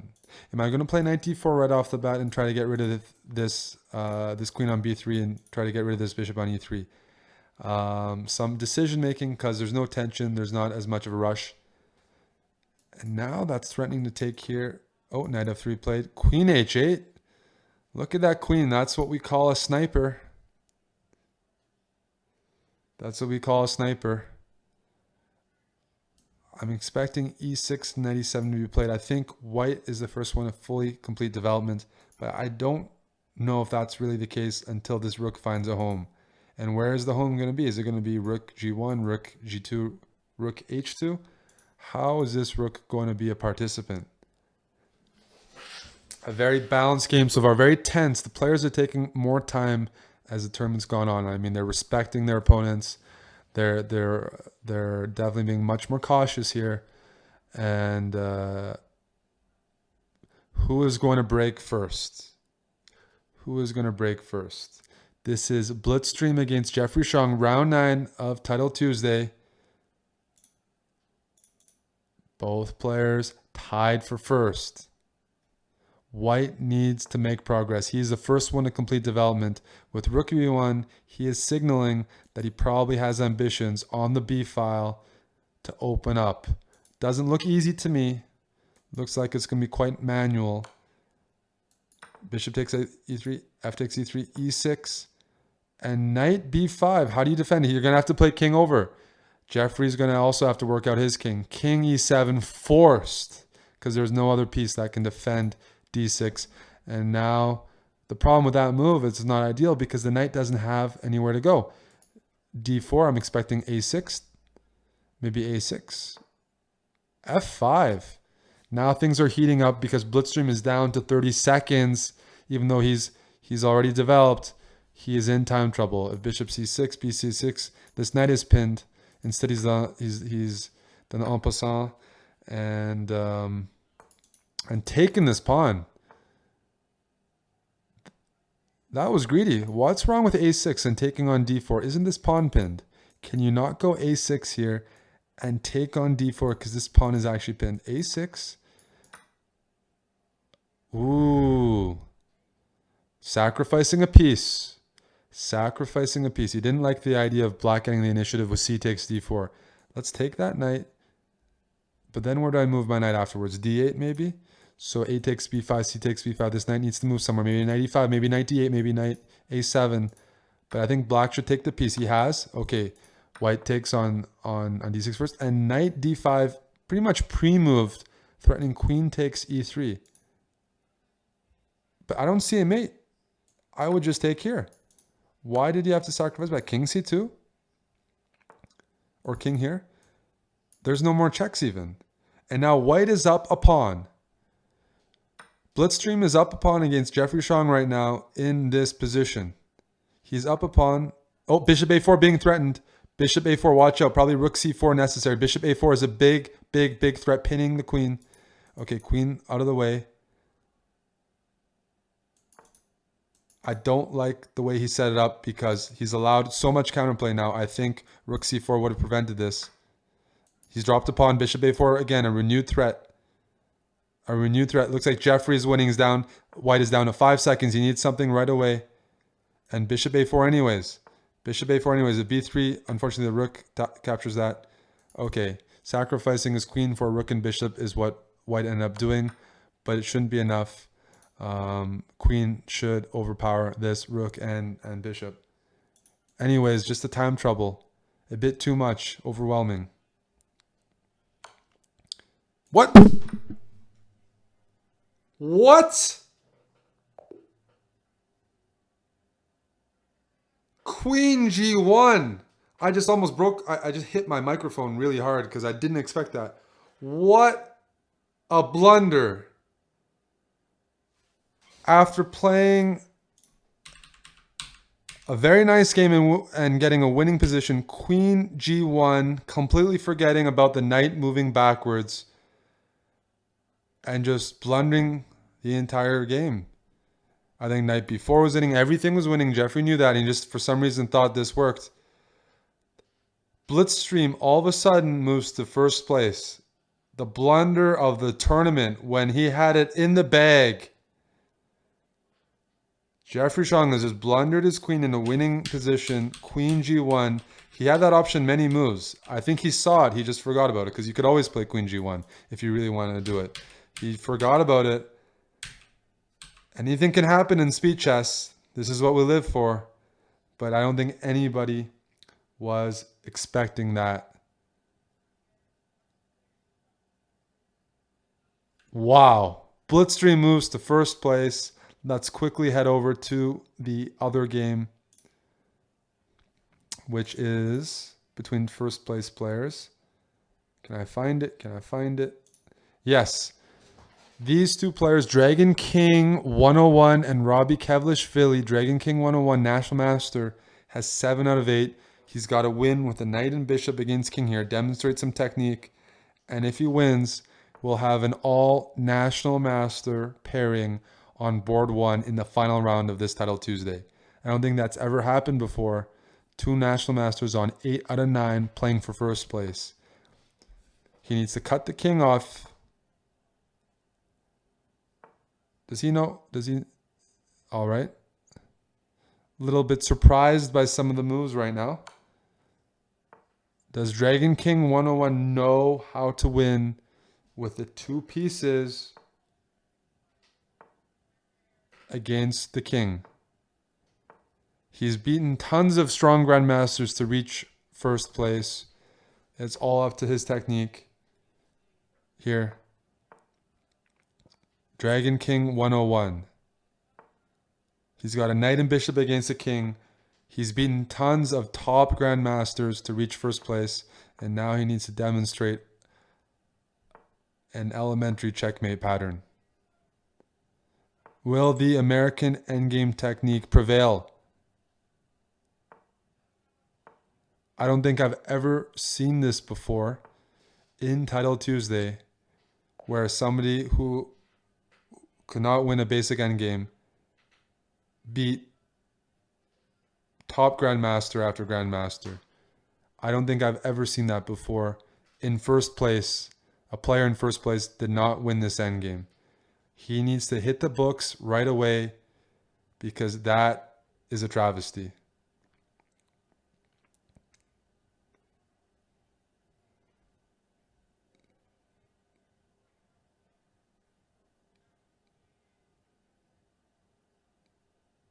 That is, you beat grand, like you gotta learn your end games. And that means Blitzstream is the only person in first place due to that. So to show the current standings, Blitzstream taking advantage of a massive blunder. He is in first place with 8 out of 9. Kevin Bordy from France, check out his channel. He's probably streaming or recording. 8 out of 9, he's in first place. Number 2, we got the Dragon King 101 with 7.5 out of 9. We got Shrek David 7.5 out of 9. We got Robbie Kevlishvili 7.5 out of 9, and we got Alexander Moskalenko. Those are the only guys who can catch up to Blitzstream.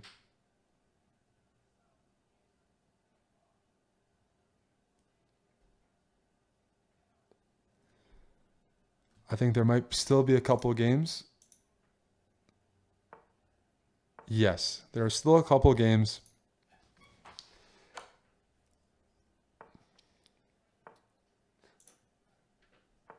This is Title Tuesday.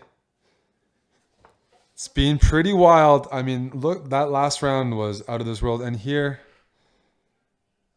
Black is trying to deflect this bishop from the protection of e1 to queen that pawn. Champ, this is a young FM playing Black. It looks like he was born in 2005, and I'm starting to feel older than ever. A lot of 12-year-old title players in this tournament. I'm starting to really feel my age when people are born in 2005, and they're hunting down grandmasters here, grinding out wins. Champ 2005, a young FIDE master from India. It's not winning, but he's definitely trying his best.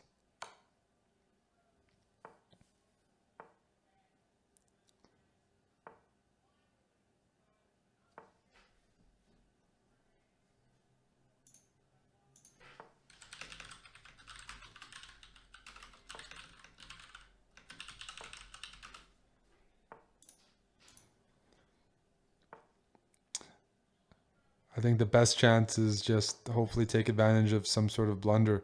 The bishop has 3 squares available, and I don't think you can take all 3 away. If there were 2 squares available, then I can sometimes take that. There's too many squares. No. King here, check. King there, check. Knight d2. He wants to play knight d2, but there's bishop check. There's bishop check and bishop f2. A good try, trying to block the diagonal, but not enough. And this will be a draw. Tregubov is a very experienced player, the husband of Alexandra Kostenyuk, one of the strongest chess couples in the world. Maybe the strongest chess couple. I don't know they're one of the strongest. I don't know if they are or they aren't, but they're definitely near the top.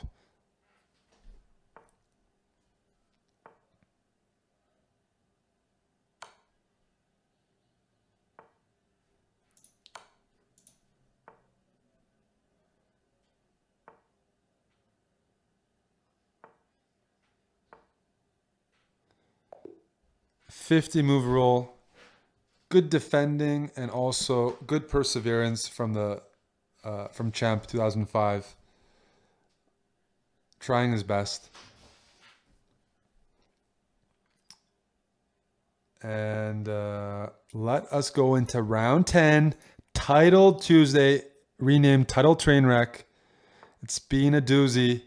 And we got Blitzstream on board 1, playing the Grob for first place. He's in clear first place. The French master here, playing the Grob. And if you win a Title Tuesday playing the Grob, I mean, there's got to be some sort of bonus for that. Besides all the internet, recognition. I mean, that is remarkable in such a stacked field. He is playing the Grob even when, he's playing for first place. He's no matter what, he's just Grob. I'm going to Grob my way to victory. I'm going to play against higher rated players, play an inferior opening and outplay them. And he's doing that. He's backing it up. Very impressive stuff. Let's see if he can keep his nerves for the final round. And that might be the first time a national master has ever won Title Tuesday.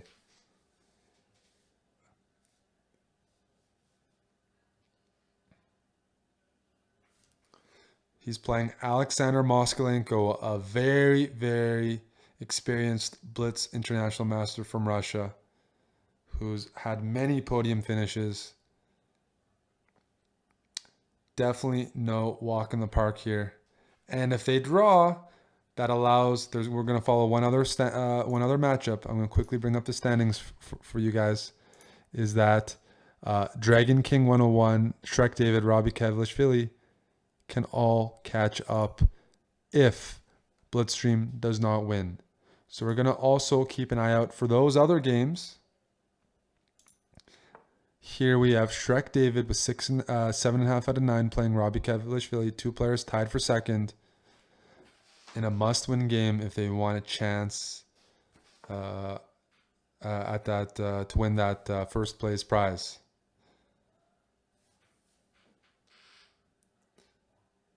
A draw would be enough for Blitzstream to tie for first, but prizes are shared. So even if he has the best tie breaks or the worst tie breaks, they're shared.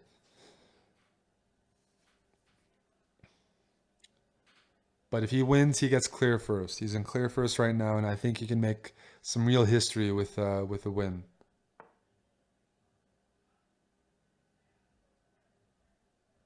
He can also win clear first if everyone draws who's trying to chase him.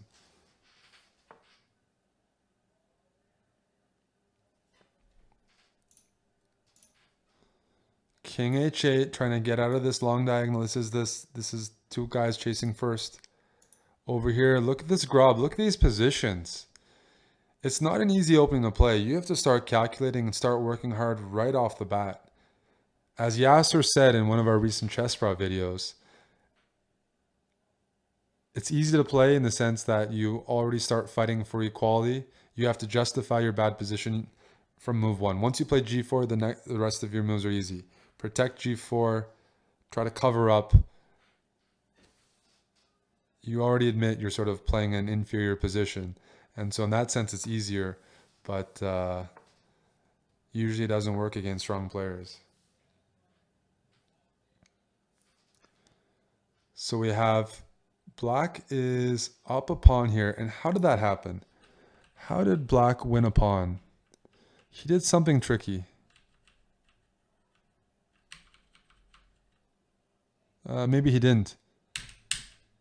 He just grabbed a pawn. Was that a blunder by, it looks like a blunder by Blitzstream, although it's not the most important pawn, but it is the G pawn. It is the Grob pawn. So Black is up a pawn and up a minute on the clock. The underdog story here is at risk, guys. Moskalenko is up a pawn and up a minute, and he can stop the dream. He can end the dream with the win here. B5 played right away, getting ready to take on C4. Knight takes B5, played instantly, taking advantage of this rook hanging. Bishop takes C4, Black saying, look, I'm down in exchange, but I have a pawn and I have compensation. My pieces are great. The king on C1 is not so safe. My knight's going to go to C7, maybe centralize on D5. Maybe I'm going to play A4 or B4. He's sacrificing exchanges. It's still a very, very, very sharp position. Anybody's ball game. I hear a draw offer. There is a draw offer on board 2 between Shrek David and Robbie Kavlishvili. It's declined. The players know they need to win for a chance at first. Another draw offer from Black. Another draw offer from Black. He's up a pawn. He's offering another draw. Let's go back to this game, though. This is where first place is going to be decided. A queen trade is being offered by Blitzstream.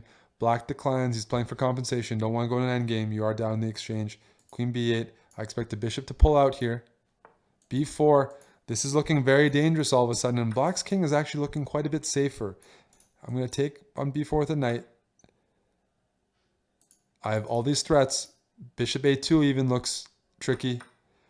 Black now has the bishop pair. He has a better pawn structure. He has very, very, very good compensation. A practical decision because he's up a minute and 20. Blitzstream has to play faster. He is getting very low on time. He's got to start playing faster because you can't play with an exposed king with 20 seconds and expect to avoid blunders. So queen trade, desperate attempt to get the queens off. Black should keep them on the board. Maybe queen b5. Queen a4 also looks tempting. Queen b5. Keep the pieces on the board. 20 seconds is a huge, huge, huge handicap. d5, okay. That closes out the position a little bit. Rook here threatening. He wants to play bishop e2.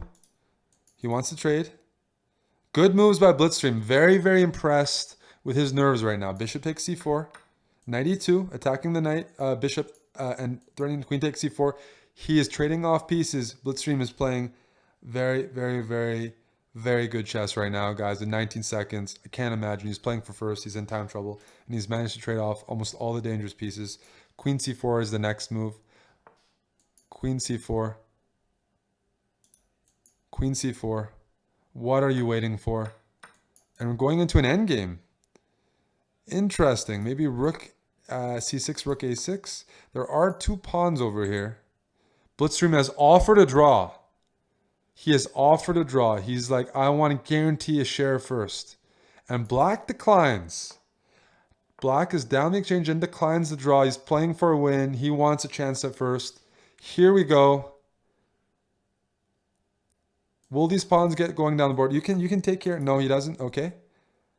Who is going to arrive first? This is an isolated pawn. These pawns, connected pawns, are super dangerous. But if king h6, there's knight f4. Where do you put your king? Very tense. Knight f4. King over. It looks like you're losing this pawn. f4. King f5. King e4. The problem is white cannot generate his own pass pawn. d5 is very hard to accomplish. This is still completely unclear here, guys. King e4. Look, f8 is covered by this bishop. Does Blitzstream see that? He might blunder that. Maybe rook e8. He has to be very careful. Maybe king takes pawn or f3. f3 looks very good. Blitzstream offers another draw. Declined.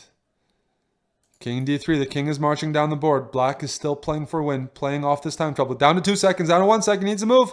He needs to move. He forgot to move. Up in exchange, Blitzstream had forgot to move. He flagged. He's up in exchange and he can sacrifice his knight for a pawn. It's still probably a draw. What a result. Oh man. After all that work, Black is not threatening anything in this position. There's not a threat on the board. A very, very unfortunate flag for Blitzstream. And in this game, the players agreed to a draw, so even a draw was enough for first place. A draw was enough for first place for Blitzstream. Instead, he flags. Moskalenko wins this. By the way, Jeffrey Shong lost, so he unfortunately out of the podium. But Moskalenko comes from behind and takes first place, except there's one guy who can challenge him, Dragon King. Dragon King here lost. Dragon King had 7.5 out of 9. He lost to Meyer. Meyer moves to 8. So that means everyone who could have caught up drew or lost. And Alexander Moskalenko takes advantage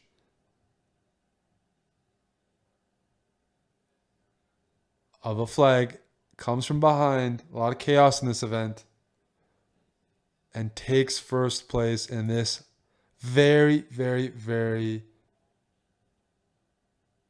exciting Title Tuesday. We had everything. We had delays in the tournament. We had massive delays. We had people who couldn't start their games. We had 400 rated players entering the event, starting off with 2 out of 2. We had a 400 rated player from Colombia in first place after 2 rounds. We had people hang queens. We had people sacrifice queens on board 1 and win in amazing style. We just had a flag on board 1. Just pretty much everything happened. The unexpected became expected. And in the end, Alexander Moskalenko survived the chaos, wins first place. You got a massive logjam for second place. They're all going to pick up a few bucks. Cheeto 89, that's Axel Bachman. RSNR from Russia. Shrek David. Blitzstream still picks up a prize, but bittersweet. Meyer, 8 out of 10, very consistent. I'm sure he could have done better, but very consistent as always. Robbie Kevlishvili scored tons of upsets from the Netherlands. One random here, another national master, 8 out of 10. Also Yuri Solodovnichenko here, 8 out of 10. There's a massive split to share the second to fifth place. But clear first, all the money goes to Alexander Moskalenko, 8.5 out of 10. Well, that was titled Trainwreck, December 5th, 2017. There's going to be another Titled Tuesday next Tuesday, just to make up for some of the glitches in this event with the same prizes. So we're going to have 2 editions this month, but I hope you guys enjoyed this. This is Grandmaster Eric Hansen hosting Titled Tuesday here on Chess.com. Had a lot of fun. Thanks to everyone for watching, and I'll probably see you back next Tuesday.